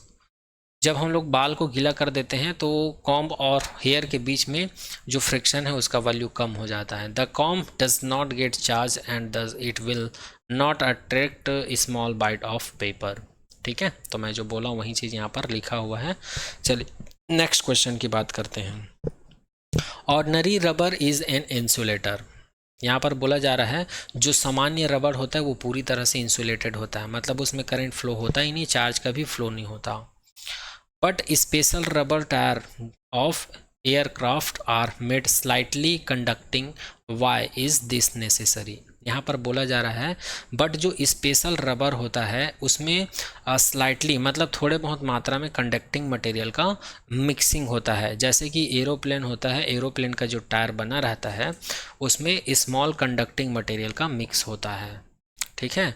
Y is this necessary, क्यों ये ऐसा, क्यों, क्या ये ज़रूरी है? तो इसका आंसर क्या होगा? तो इसका आंसर है यस, ये ज़रूरी है। ऐसा इसलिए क्योंकि जब एरोप्लेन ट्रैवल करता है तो एयर रेजिस्टेंस की वजह से या फ्रिक्शन की वजह से, एयर के फ्रिक्शन की वजह से उसके पूरे बॉडी में चार्ज प्रोड्यूस हो जाते हैं। और जैसे ही वो नीचे आता है तो वो बहुत स्पीड में चलता है। तो अगर इसके टायर में कुछ कंडक्टिंग मटेरियल रहेंगे तो उस एरोप्लेन के बॉडी में जितने भी चार्जेस रहेंगे वो सीधा टायर के थ्रू क्या हो जाएंगे? ग्राउंडेड हो जाएंगे। और यदि इसके टायर में कंडक्टिंग मटेरियल स्लाइटली मिक्स नहीं किया जाएगा तो वो पूरी तरह से रबर हो जाएगा और वहाँ पर चार्ज जो है ग्राउंड पे नहीं जा पाएंगे, क्योंकि वो कंडक्ट ही नहीं करवा पाएगा चार्ज को। इससे एरोप्लेन में क्या हो सकता है? ब्लास्ट हो सकता है या स्पार्किंग की घटना घटित हो सकती है, इसलिए ऐसा किया जाता है। अब मैं यहाँ पर जो बोला हूँ वही चीज़ यहाँ पर लिखा होगा, देख लेते हैं। To enable them to conduct charge, बोलने का मतलब ये है ताकि वो जो कंडक्टिंग मिक्सिंग वाला जो टायर है एरोप्लेन का वो चार्ज को क्या कर सके? कंडक्ट कर सके। टू द ग्राउंड तक कंडक्ट करवा सके। As too much of static electric accumulated में result in spark and result in fire, अगर ऐसा नहीं करे तो स्पार्क हो सकता है या फिर आग लग सकता है एरोप्लेन में, वही चीज़ यहाँ पर लिखा हुआ है। चलिए नेक्स्ट क्वेश्चन के बारे में बात करते हैं। Vehicle carrying inflammable material usually have metallic rope touching the ground during motion, why. बोलने का मतलब ये है जो व्हीकल होता है या जो वाहन होते हैं, बड़े बड़े वाहन होते हैं। कौन से वाहन? इनफ्लेमेबल। इनफ्लेमेबल का मतलब होता है जो बड़े बड़े वाहन होते हैं जिसमें पेट्रोल, गैस, ईंधन या फिर ज्वलनशील पदार्थ का ट्रांसपोर्ट किया जाता है। ऐसे गाड़ी में चैन लगाया जाता है। यहाँ पर बोला जा रहा है metallic rope touching the ground, उसके बॉडी में एक ऐसा रोप लगाया जाता है या ऐसा मेटेलिक चैन लगाया जाता है जो कि कंडक्टिंग होता है और उसको ज़मीन से टच कर दिया जाता है, क्योंकि ये ज्वलनशील पदार्थ होते हैं और इसके बॉडी में भी, इस टाइप के व्हीकल के बॉडी में भी चार्ज प्रोड्यूस हो जाते हैं फ्रिक्शन की वजह से। तो यहाँ पर अगर उस चार्ज को ग्राउंड नहीं किया जाएगा तो यहाँ पर भी आग लग सकता है, स्पार्क हो सकता है। तो इस घटना से बचने के लिए ये जो मेटेलिक रोप को है ग्राउंड से टच करके रखा जाता है। ठीक है। तो आई होप ये क्वेश्चन भी आप लोग को समझ में आया होगा। और वहीं यहाँ पर लिखा हुआ है, यहाँ पर लिखा है रीजन सिमिलर टू बी, मतलब ये जो सेकेंड क्वेश्चन का जो आंसर था वही आंसर जो है सी का होगा, जैसे कि मैंने अभी बताया। चलिए अब लास्ट बात करते हैं क्वेश्चन नंबर डी की। यहाँ पर क्वेश्चन क्या है इसको समझ लेते हैं। A bird perches on a bare high power line and nothing happen to the bird. कोई भी बर्ड होता है तो हाई पावर वाला लाइट आप लोग देखे होंगे, है ना, जिसको हम लोग टावर लाइन बोल देते हैं या हाई पावर बिजली इलेक्ट्रिसिटी लाइन बोल देते हैं। उसमें अगर चिड़िया बैठ जाते हैं तो चिड़िया को कुछ नहीं होता, नथिंग हैपन, चिड़िया का कुछ नहीं होता है। A man standing on the ground touches the same line and gets the fatal shocked, why. और यदि उस चिड़िया की जगह पर ग्राउंड से किसी इंसान को खड़े कराकर उस वायर को अगर टच कराया जाए तो उसको क्या लग जाता है? शॉक्ड लग जाता है। तो इसका क्या रीज़न है ये यहाँ पर पूछ रहे हैं। तो इसका क्या रीज़न है? तो यहाँ पर लिखा हुआ है current passes only when there is difference in potential. Difference in potential, यहाँ पर बोलने का मतलब ये है पोटेंशियल में क्या होना चाहिए? डिफरेंस होना चाहिए, तभी इलेक्ट्रिक करंट पास होता है या फ्लो होता है। और इस चीज़ को हम लोग थ्योरी लेक्चर में देख चुके हैं कि किसी भी इलेक्ट्रिक सर्किट में करंट का फ्लो तभी होता है जब पोटेंशियल डिफरेंस प्रोड्यूस होता है 2 पॉइंट के बीच में।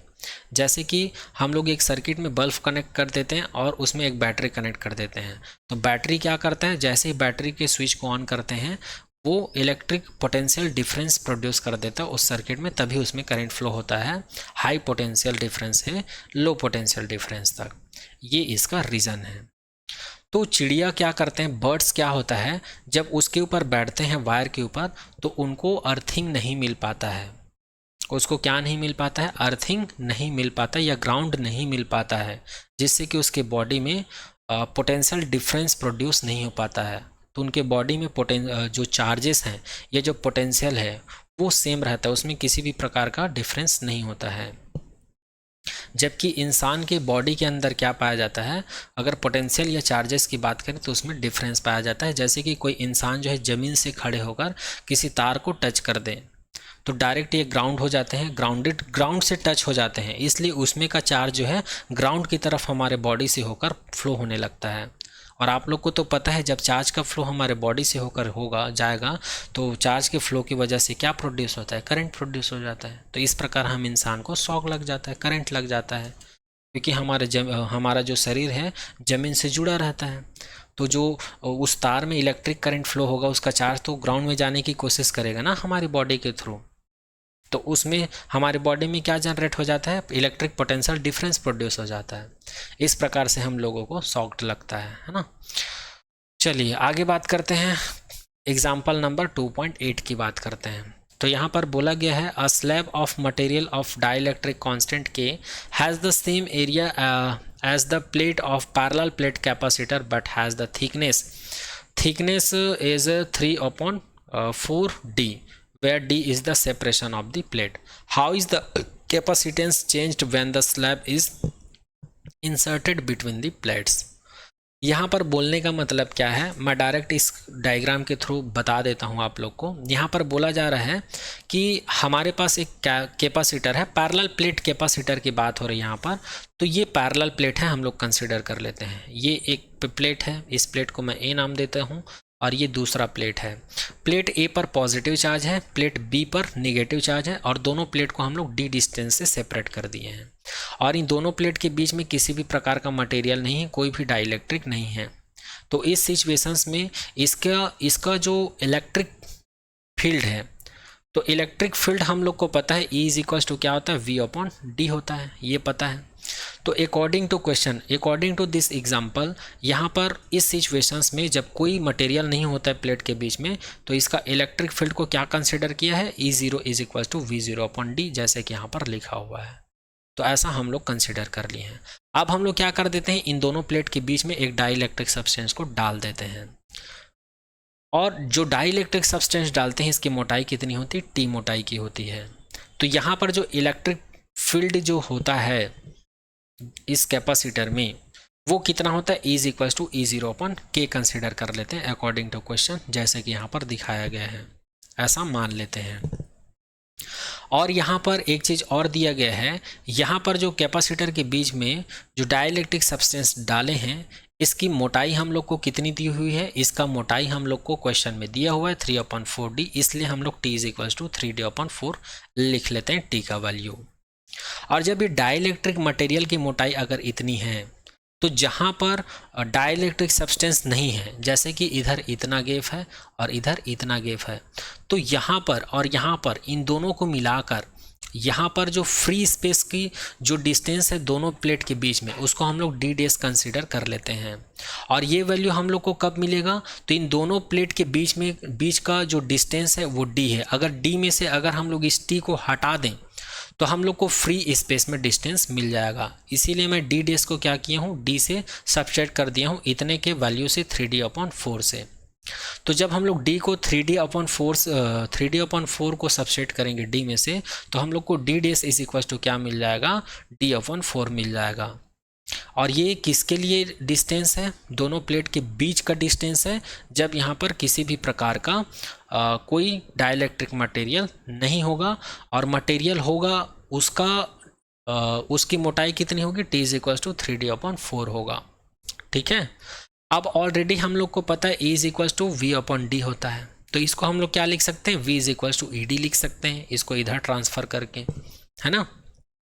अब हम लोग क्या करते हैं, let for free space potential. ये जो फ्री स्पेस है यहाँ पर, इस वाले कंडीशन में यहाँ पर फ्री स्पेस है, इस वाले कंडीशन में तो पूरा ही फ्री स्पेस है ना। तो उस सिचुएशंस में यहाँ पर इलेक्ट्रिक पोटेंशियल को हम लोग लिख सकते हैं V1 is equals to E0 d/4, ऐसा लिख सकते हैं। इस वाले केस में ये जो फ्री स्पेस है इसके लिए इलेक्ट्रिक पोटेंशियल कितना लिख सकते हैं जी, ये लिख सकते हैं V1 is equals to E0 d/4 लिख लेते हैं, ठीक है, इस वाले फॉर्मूले से। क्यों? क्योंकि फ्री स्पेस के केस में इलेक्ट्रिक फील्ड का वैल्यू यहाँ पर हमको क्वेश्चन में दिया हुआ है E0 है करके, और D का वैल्यू हम लोग अभी निकाले हैं। फ्री स्पेस के केस में D का वैल्यू क्या होना चाहिए, d/4, ऐसा क्वेश्चन में दिया हुआ है। तो इसलिए V1 का वैल्यू मिल गया E0 d/4। अब E0 का वैल्यू फिर हमको क्वेश्चन में दिया हुआ है V0/d, इसलिए इसको हम लोग लिख लेते हैं V0/d, और ये हो जाएगा d/4। इसी प्रकार ये जो डाइलेक्ट्रिक मटेरियल है, तो डाइलेक्ट्रिक मटेरियल में इलेक्ट्रिक फील्ड का वैल्यू हम लोग को दिया E=E0/k, और इलेक्ट्रिक पोटेंशियल हम लोग निकालेंगे V2 = इसी फॉर्मूले को ED। तो D का वैल्यू डाइलेक्ट्रिक मटेरियल के लिए हमको दिया हुआ है, D का वैल्यू 3D/4, और E का वैल्यू कितना दिया, E ही दिया हुआ है। और डाइलेक्ट्रिक मटेरियल को जब रख देते हैं तो E का वैल्यू हमको E0/k दिया हुआ है, तो E के जगह पर क्या रख देंगे, E0/k रख देंगे, और ये वैसे ही रहेगा। अब हम लोग क्या निकालते हैं, नेट पोटेंशियल निकालते हैं। तो नेट पोटेंशियल निकालने के लिए क्या करेंगे, V = V1 + V2 कर देंगे। तो यहाँ पर इस वाले इक्वेशंस का वैल्यू और इस वाले इक्वेशंस का वैल्यू यहाँ पर सब्स्टिट्यूट कर देते हैं, E0 d/4 + E0/k 3D/4, और यहाँ पर हम लोग क्या कर देते हैं, E0 d/4 कॉमन है तो इसको कॉमन निकाल देते हैं। तो अंदर हमारे पास क्या बचेगा, 1 + 3/k बच जाएगा। 1 + 3/k क्या हो जाएगा, बच जाएगा, उसको हम लोग यहाँ पर लिख दिए हैं। अब हम लोग यहाँ पर क्या करेंगे, ये हो जाएगा k का मल्टीप्लाई इधर, तो ये हो जाएगा k + 3/k हो जाएगा, ठीक है। और यहाँ पर d/4 को अलग कर दिए हैं, और E0 का वैल्यू हम लोग को क्वेश्चन में दिया हुआ है, E0 का वैल्यू V0/d दिया हुआ है। तो इस वैल्यू को जब हम लोग यहाँ पर सब्स्टिट्यूट करेंगे तो हम लोग को क्या मिलेगा, ये वाला d और ये वाला d कैंसिल आउट हो जाएगा, तो V0 का वैल्यू मिलेगा, यहाँ पर V0/4 बच जाएगा, है ना, और ये वाला वैल्यू को यहाँ रख दिए हैं, मतलब ये वैसे ही है, इसमें कोई चेंजेस नहीं है। तो यहाँ तक आप सभी को समझ में आ गया हो। अब आगे हम लोग क्या करेंगे, कैपेसिटेंस का फॉर्मूला पता है, C = Q0/V होता है ना। तो यहाँ पर Q को हम लोग Q0 कंसिडर किए हैं। तो Q0 यहाँ पर क्यों कंसिडर किए, आप लोग के जो बुक में एग्जाम्पल दिया हुआ है इसमें चार्ज को Q के जगह पर Q0 कंसिडर किया हुआ है, इसलिए मैं भी यहाँ पर Q0 कंसिडर किया हूँ, और Q0 के जगह पर Q रखेंगे तब भी कोई दिक्कत नहीं है। अब यहाँ पर V का वैल्यू यहाँ से सब्स्टिट्यूट कर देंगे इसमें, तो हम लोग को मिल जाएगा C = Q0/V0/4 k + 3/k। अब आगे हम लोग क्या करेंगे, ये 4 और ये k दोनों ऊपर चला जाएगा, तो 4Q0k/V0k + 3 हो जाएगा, और यही क्या होगा, कैपेसिटेंस का वैल्यू होगा, और यही इस क्वेश्चन का आंसर होगा। यही तो हम लोग को कैलकुलेट करना था ना, इसमें यही तो हम लोग को कैलकुलेट करना था ना। How is the capacitance charge when the slab is inserted between the plate. पहले इस प्लेट के बीच में कुछ नहीं था, अब हम लोग डाइलेक्ट्रिक सब्सटेंस को यहाँ पर इंसर्ट कर दिए हैं, तो उस सिचुएशंस में इसका कैपेसिटेंस हम लोग को निकालना था। तो कैपेसिटेंस का वैल्यू कितना आ गया, C = 4Q0k/V0k + 3 आ गया, ठीक है। तो यहाँ पर ये क्वेश्चन भी कंप्लीट होता है। आप लोगों को ये वाला कॉन्सेप्ट बस समझना है, बाकी इस एग्जाम्पल में कुछ नहीं है। यहाँ पर दोनों प्लेट के बीच का डिस्टेंस हमको जब कोई मटेरियल नहीं था तब d है, लेकिन ये d का वैल्यू क्या हो जाएगा, जब मटेरियल को इंसर्ट करेंगे उसके बाद भी यहाँ पर जो फ्री स्पेस है उसका डिस्टेंस को यहाँ पर d' कंसिडर किया गया है। और ये जो फ्री स्पेस है इसका वैल्यू कब मिलेगा, जब इसको हटाएंगे तब। किसको हटाएंगे, t को हटाएंगे तो, और t का वैल्यू कितना दिया हुआ, 3D/4, इसीलिए मैं ऐसा किया हूँ। आई होप ये सारा पॉइंट आप सभी को समझ में आया होगा। फिर भी अगर कुछ डाउट रह जाता है तो आप लोग कमेंट सेक्शन में कमेंट कर दीजिएगा। चलिए नेक्स्ट एग्जांपल की तरफ बढ़ते हैं, और नेक्स्ट एग्जांपल है 2.9। 2.9 में इसको रीड नहीं कर रहा हूँ, मैं डायरेक्ट क्वेश्चन को सॉल्व कर देता हूँ। यहाँ पर हमको कैपेसिटर का कॉम्बिनेशन दिया हुआ है, ये फर्स्ट कैपेसिटर है, ये सेकंड कैपेसिटर है, ये थर्ड कैपेसिटर है, और तीनों को कौन से क्रम में जोड़ा गया है, सीरीज में जोड़ा गया है। और इन तीनों कैपेसिटर को सीरीज में जोड़ने के बाद एक और कैपेसिटर है, फोर्थ कैपेसिटर, जिसको इन तीनों के साथ पैरेलल में जोड़ा हुआ है। और पैरेलल में जोड़ने के बाद इस सर्किट में एक वोल्टेज अप्लाई कर दिए हैं, 5 वोल्ट का वोल्टेज अप्लाई कर दिए हैं। तो इस सर्किट को मैं ऐसे रीड्रॉ कर सकता हूँ, इस सर्किट को मैं ऐसे रीड्रॉ कर सकता हूँ। ये कैपेसिटर 1 है, 2 है, 3 है और इन तीनों से इनको पैरेलल में जोड़ा गया है और एक बैटरी अप्लाई किया है। तो इस सर्किट को मैं ऐसे बना सकता हूँ। अब यहाँ पर C1, C2, C3 क्या है, सीरीज में है। तो हम लोग को पता है जब कैपेसिटर सीरीज कॉम्बिनेशन में होता है तो इसका फॉर्मूला होता है 1/CS is equal to 1/C1 plus 1/C2 plus 1/C3 होता है। और यहाँ पर क्वेश्चन में दिया हुआ है कि C1, C2, C3 तीनों कैपेसिटर का जो मैग्नीट्यूड है ये हमको क्वेश्चन में दिया हुआ है 10 माइक्रोफेरेड होता है करके। तो जब इस वैल्यू को हम लोग इसमें सब्स्टिट्यूट करेंगे तो हम लोग को मिल जाएगा 1/CS इज इक्वल टू 3/10 मिल जाएगा, जब इन सभी वैल्यू को इस इक्वेशन में रख देंगे तो। और जब यहाँ पर हम लोग नॉमिनेटर को डिनोमिनेटर में और डिनोमिनेटर को नॉमिनेटर में चेंज करेंगे तो CS का वैल्यू मिल जाता है 10/3 माइक्रोफेरेड। तो यहाँ पर क्वेश्चन नंबर ए, यहाँ पर 2 क्वेश्चन है ना, तो क्वेश्चन नंबर ए का आंसर यही है। ठीक है, तो यहाँ पर सीरीज में जब जोड़ेंगे तो रिजल्टेंट कैपेसिटेंस का वैल्यू हम लोग को मिल गया। अब हम लोग क्या करते हैं, ये जो रिजल्टेंट कैपेसिटर मिला है इसको हम लोग जो 4th नंबर का कैपेसिटर है इसके साथ पैरेलल में कनेक्ट कर देते हैं। तो ये रिजल्टेंट कैपेसिटर है इन तीनों कैपेसिटर के लिए और इसको हम लोग पैरेलल में जोड़ देते हैं जो 4th नंबर का कैपेसिटर है। तो हम लोग को पता है कोई भी कैपेसिटर अगर पैरेलल कॉम्बिनेशन में है तो उसका फॉर्मूला होता है Cp is equal to CS plus C4। तो यहाँ पर Cp is equal to CS का वैल्यू हम लोग निकाल चुके हैं, कितना है 10/3 और C4 का वैल्यू हमको क्वेश्चन में दिया हुआ है ये है 10 माइक्रोफेरेड। तो हमको मिल जाएगा Cp is equal to 10/3 plus 10 और जब इसको हम लोग सॉल्व करेंगे तो Cp इज इक्वल टू कितना हो जाएगा 13.3 माइक्रोफेरेड हो जाएगा, क्योंकि ये इसका मल्टीप्लाई इधर होगा और इसमें हम लोग इसको जोड़ेंगे तो ये कितना हो जाएगा जी, ये हो जाएगा 30 और 30 में हम लोग इसको जोड़ेंगे तो कितना हो जाएगा। यहाँ पर ये आंसर गलत लग रहा है। CS का वैल्यू है 10/3, C4 का वैल्यू है 10 माइक्रोफेरेड, तो 3 का मल्टीप्लाई इधर करेंगे तो ये 30 हो जाएगा और 30 और ये 40 हो जाएगा, 40/3 होगा, कितना हो जाएगा 40/3 और जब हम लोग इसको सॉल्व करेंगे तो कितना आ जाएगा 3 1 दी 3 और 3 3 9 हो जाएगा, सॉरी 3 3 9 पॉइंट, हाँ ये आंसर सही है। तो Cp का वैल्यू कितना मिल जाएगा 13.3 माइक्रोफेरेड मिल जाएगा। चलिए आगे देखते हैं। तो यहाँ पर क्वेश्चन फर्स्ट में हम लोग को क्या निकालना था, इक्विवेलेंट कैपेसिटर इक्विवेलेंट कैपेसिटेंस निकालना था। तो इक्विवेलेंट कैपेसिटेंस का वैल्यू यहाँ पर आ चुका है।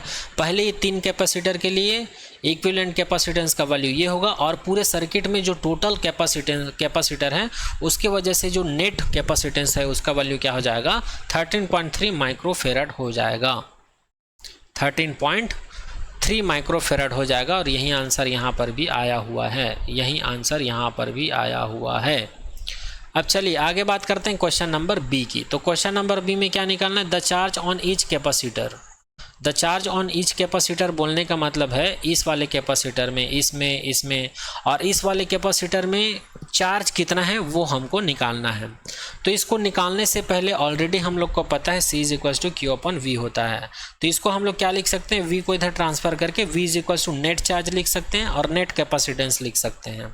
तो V का वैल्यू हम लोग को दिया है 500 वोल्ट और Q नेट का वैल्यू हमको निकालना है और C नेट का वैल्यू हम लोग को दिया हुआ है 10/3 माइक्रोफेरेड। और जब हम लोग इसको इधर ट्रांसफ़र करेंगे तो Q नेट का वैल्यू मिल जाएगा 500 क्रॉस 10/3 क्रॉस 10 के पावर -6 फेरेड। यहाँ पर 10 के पावर -6 से मल्टीप्लाई किए हैं क्योंकि माइक्रोफेरेड को फेरेड में चेंज करना था इसलिए। और हम लोग को पता है 1 farad is equal to 1 coulomb per volt होता है। अब यहाँ पर हम लोग क्या करेंगे, इसको मैं लिख सकता हूँ 5 क्रॉस 10 की पावर 2 लिख सकता हूँ, है ना। और यहाँ पर 10 की पावर 1 ऑलरेडी है, तो जब हम लोग 10 की पावर -6 है, यहाँ पर 10 की पावर 2 है और यहाँ पर 10 की पावर 1 है, तो इसको जब हम लोग पावर रूल लगाकर सॉल्व करेंगे तो 10 के पावर में -3 आ जाएगा। और यहाँ पर V पहले से था और यहाँ पर जो फेरेड है इसके जगह पर इस वैल्यू को सब्स्टिट्यूट करेंगे तो यहाँ पर V और V कैंसिल आउट हो जाएगा। तो यहाँ पर हम लोग को मिलेगा और यहाँ पर 5 को 3 से डिवाइड कर देंगे 5 को 3 से डिवाइड करेंगे तो ये अप्रॉक्स 1.6 आएगा। तो इस प्रकार से इस पूरे कॉम्बिनेशन में जो नेट चार्ज है वो कितना आ गया, 1.6 क्रॉस 10⁻³ कूलम आ गया। अब हम लोग को क्या निकालना है, इंडिविजुअल कैपेसिटर जो होता है उसमें चार्ज का वैल्यू निकालना है। तो पहले वाले कैपेसिटर में जो चार्ज है उसको हम लोग लिख लेते हैं फॉर्मूले के थ्रू, Q1 = C1V, क्योंकि हमको पता है Q = क्या होता है, C और V होता है, ये फॉर्मूला पता है। तो पहले वाले कैपेसिटर के लिए इसी फॉर्मूले को हम लोग लिख लेते हैं, Q1 = C1V लिख लेते हैं। अब C1 का वैल्यू ऑलरेडी क्वेश्चन में दिया हुआ है और V का भी वैल्यू क्वेश्चन में दिया हुआ है। 10⁻⁻6 जो है माइक्रोफेरेड को फेरेड में कन्वर्ट करने के लिए इसका मल्टीप्लाई कर देते हैं, और जब हम लोग इसको सॉल्व करेंगे तो हमको मिल जाएगा 5 क्रॉस 10⁻³ कूलम। यही जो है फर्स्ट कैपेसिटर का इलेक्ट्रिक चार्ज होगा। इसी प्रकार दूसरे कैपेसिटर के लिए फिर इसी फॉर्मूले को लगाएंगे और C2 का वैल्यू दिया हुआ है, V का वैल्यू दिया हुआ है, तो दूसरे कैपेसिटर के लिए भी चार्ज कितना आ जाएगा, उतना ही आ जाएगा। इसी प्रकार तीसरे वाले जो कैपेसिटर है उसके लिए भी चार्ज कितना आ जाएगा, इतना आ जाएगा। इसी प्रकार फोर्थ वाले जो कैपेसिटर है, फोर्थ वाला जो कैपेसिटर है इसके लिए भी लगभग इतना ही आएगा, क्योंकि उसका भी वैल्यू कितना है, उसका भी कैपेसिटेंस का वैल्यू जो है 10 माइक्रोफेरेड दिया हुआ है, तो सेम है। तो इस प्रकार से चारों कैपेसिटर में जो इलेक्ट्रिक चार्ज का जो वैल्यू होगा वो कितना होगा, 5 क्रॉस 10⁻³ कूलम होगा, जैसे कि यहाँ पर दिखाया गया है ये। ओके, तो ये क्वेश्चन भी ये एग्जाम्पल भी यहाँ पर कंप्लीट होता है। चलिए नेक्स्ट एग्जाम्पल देखते हैं। एग्जाम्पल नंबर 10 की बात करते हैं। एग्जाम्पल नंबर 10 की बात करते हैं। यहाँ पर भी हमको कुछ कैपेसिटर दिया हुआ है, जैसे कि एग्जाम्पल नंबर 2.10 है। यहाँ पर टोटल 2 क्वेश्चन दिए हुए हैं, जिसमें से फर्स्ट क्वेश्चन में क्या बोल रहे हैं देखते हैं।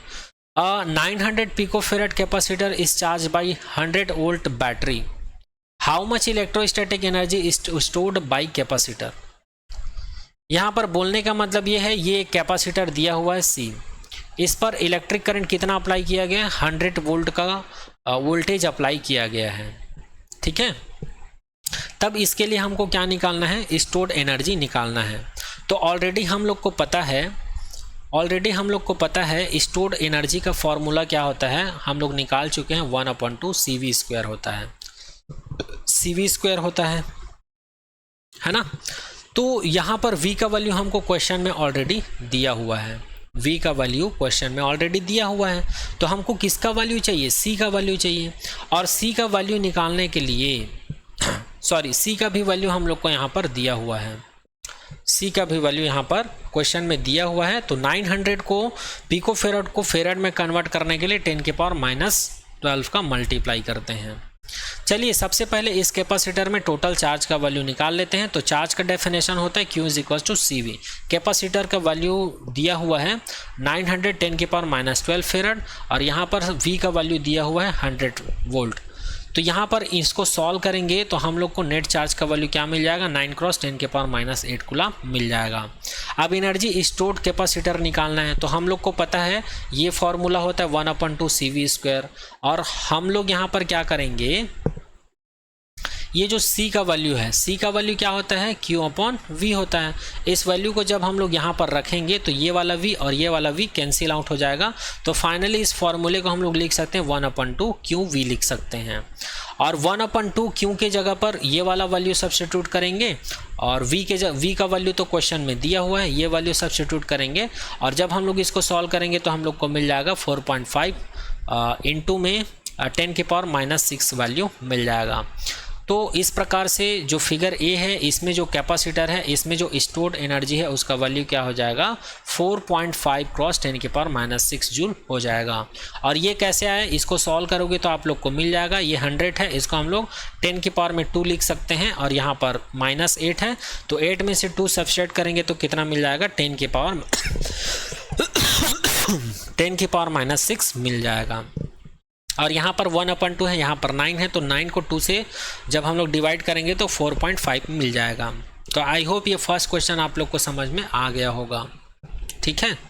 चलिए सेकंड क्वेश्चन की बात करते हैं। तो सेकंड क्वेश्चन को मैं यहाँ पर सॉल्व किया हूँ। सेकंड क्वेश्चन में वैसे निकालना क्या है, the capacitor is disconnected from the battery and connected to the another capacitor 900 picofarad तो सेकेंड क्वेश्चन में हम लोग को क्या निकालना है, total stored electrostatic energy calculate करना है। तो इसके लिए यहाँ पर क्या किया है, जैसे कि फिगर ए में देख पा रहे हैं, एक कैपेसिटर है जिसको एक बैटरी है 100 वोल्ट का, इसके द्वारा चार्ज किया जा रहा है, मतलब यहाँ पर चार्जिंग का प्रोसेस किया जा रहा है। फिर ये सेकेंड क्वेश्चन में क्या बोला जा रहा है, अब इस कैपेसिटर को बैटरी से डिस्कनेक्ट करके इसको एक दूसरे कैपेसिटर से हम लोग कनेक्ट कर देते हैं, जैसे कि फिगर बी के द्वारा दिखाया गया है इस सर्किट में। ठीक है, यहाँ पर इस कैपेसिटर को एक दूसरे कैपेसिटर से कनेक्ट कर देते हैं और ये दूसरा कैपेसिटर का भी जो वैल्यू है वो कितना है, 900 पिकोफेराड है। तो इस प्रकार से यहाँ पर फर्स्ट वाले जो कैपेसिटर है उसमें स्टोर्ड एनर्जी कितना है, तो इसको हम लोग कंसिडर कर लेते हैं U1 is equal to 1/2 Q dash V dash consider कर लेते हैं। उसी प्रकार ये जो दूसरा वाला कैपेसिटर है इसमें जो स्टोर्ड एनर्जी है इसको हम लोग कंसिडर कर लेते हैं U2 is equal to 1/2 Q dash V dash. यहाँ पर हम लोग को क्या निकालना है, टोटल इलेक्ट्रोस्टैटिक स्टोर्ड एनर्जी निकालना है जो कि कैपेसिटर में स्टोर्ड है। तो इसलिए हम लोग क्या करते हैं, इस वाली इक्वेशन को और इस वाली इक्वेशन को ऐड कर देते हैं, तो E इज इक्वल टू हमको क्या मिल जाता है, U1 प्लस U2 मिल जाता है। अब इस इक्वेशन से U1 और U2 का वैल्यू सब्स्टिट्यूट करेंगे तो दोनों का वैल्यू लगभग सेम है, इसलिए यहाँ पर हम लोग क्या कर देते हैं, इसको ऐड करेंगे तो 2 आ जाएगा, 2 cross 1/2 Q dash V dash ऐसा आ जाएगा। ओके, अब यहाँ पर हमको ये जो 2 और 2 कटेगा उसके बाद हमको मिल जाएगा E is equal to Q dash V dash. अब यहाँ पर ये जो Q डैश वैल्यू है, जैसे ही इस कैपेसिटर को हम लोग बैटरी से डिस्कनेक्ट करके दूसरे कैपेसिटर से कनेक्ट करते हैं तो इसमें एक लॉ लग जाता है, उस लॉ का नाम है कंजर्वेशन ऑफ चार्ज। तो इस लॉ के अकॉर्डिंग फर्स्ट वाले कैपेसिटर में जो चार्ज है वो दूसरे वाले कैपेसिटर में ट्रांसफ़र होने लगते हैं, तब तक ट्रांसफ़र होते हैं जब तक कि दोनों में इक्वल चार्ज ना हो जाए। तो यहाँ पर ऐसा माना गया है कि पहले वाले कैपेसिटर में चार्ज का वैल्यू क्या हो जाता है, हाफ हो जाता है, और दूसरे वाले भी कैपेसिटर में चार्ज का वैल्यू क्या हो जाता है, हाफ हो जाता है। मतलब Q dash is equal to हमको क्या मिलता है, Q/2, और दूसरे कैपेसिटर में भी Q डैश का वैल्यू भी क्या हो जाता है, हाफ हो जाता है। और जब यहाँ पर चार्ज का वैल्यू हाफ हो गया है तो पहले कैपेसिटर में इलेक्ट्रिक पोटेंशियल का वैल्यू भी क्या हो जाएगा, पहले वाले पोटेंशियल से हाफ हो जाएगा, और दूसरे कैपेसिटर में भी इलेक्ट्रिक पोटेंशियल का वैल्यू क्या हो जाएगा, हाफ हो जाएगा। तो इस प्रकार से Q डैश को हम लोग लिख सकते हैं Q/2 और V डैश को हम लोग लिख सकते हैं V/2। तो यहाँ पर Q डैश और V डैश का वैल्यू रख देते हैं तो हमको मिल जाता है Q/2 और V/2। ओके, अब आगे हम लोग क्या करते हैं, यहाँ पर V/2 है, यहाँ पर Q/2 है, तो इसको हम लोग लिख सकते हैं इज इक्वल टू QV/4 लिख सकते हैं। और इस इक्वेशन को हम लोग क्या लिख सकते हैं, 1/2 ब्रैकेट में 1/2 QV लिख सकते हैं, क्योंकि 1/4 है, इसको 1/2 इंटू 1/2 लिख सकते हैं, तो वही मिल जाएगा हमको। अब यहाँ पर ये जो ब्रैकेट में वैल्यू है 1/2 QV, इसका वैल्यू हम लोग यहाँ पर कैलकुलेट कर चुके हैं। देखो 1/2 QV, इसका वैल्यू हम लोग कैलकुलेट किए 4.5 क्रॉस 10⁻⁻6 जूल। तो इसी वैल्यू को हम लोग यहाँ पर सब्स्टिट्यूट कर देंगे तो हमको मिल जाएगा 1/2 क्रॉस 4.5 क्रॉस 10⁻6 जूल, ये मिल जाएगा।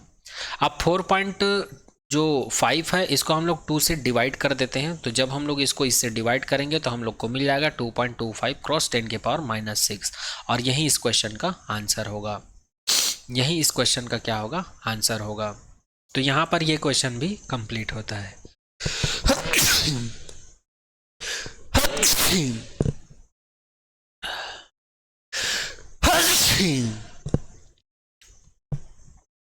तो यहाँ पर ये क्वेश्चन जो है कंप्लीट होता है। आई होप ये क्वेश्चन भी आप सभी को समझ में आया होगा। तो इस प्रकार से इस चैप्टर का जो NCERT बुक में जितना एग्जाम्पल दिया है सारे एग्जाम्पल्स को हम लोग कंप्लीट कर लिए हैं। इसके बाद आने वाले नेक्स्ट लेक्चर में हम लोग मिलेंगे इस चैप्टर के एक्सरसाइज में जो क्वेश्चन दिया हुआ है उनके सॉल्यूशन के साथ। ओके, तो आज के लेक्चर में यहीं तक। Thank you so much to all.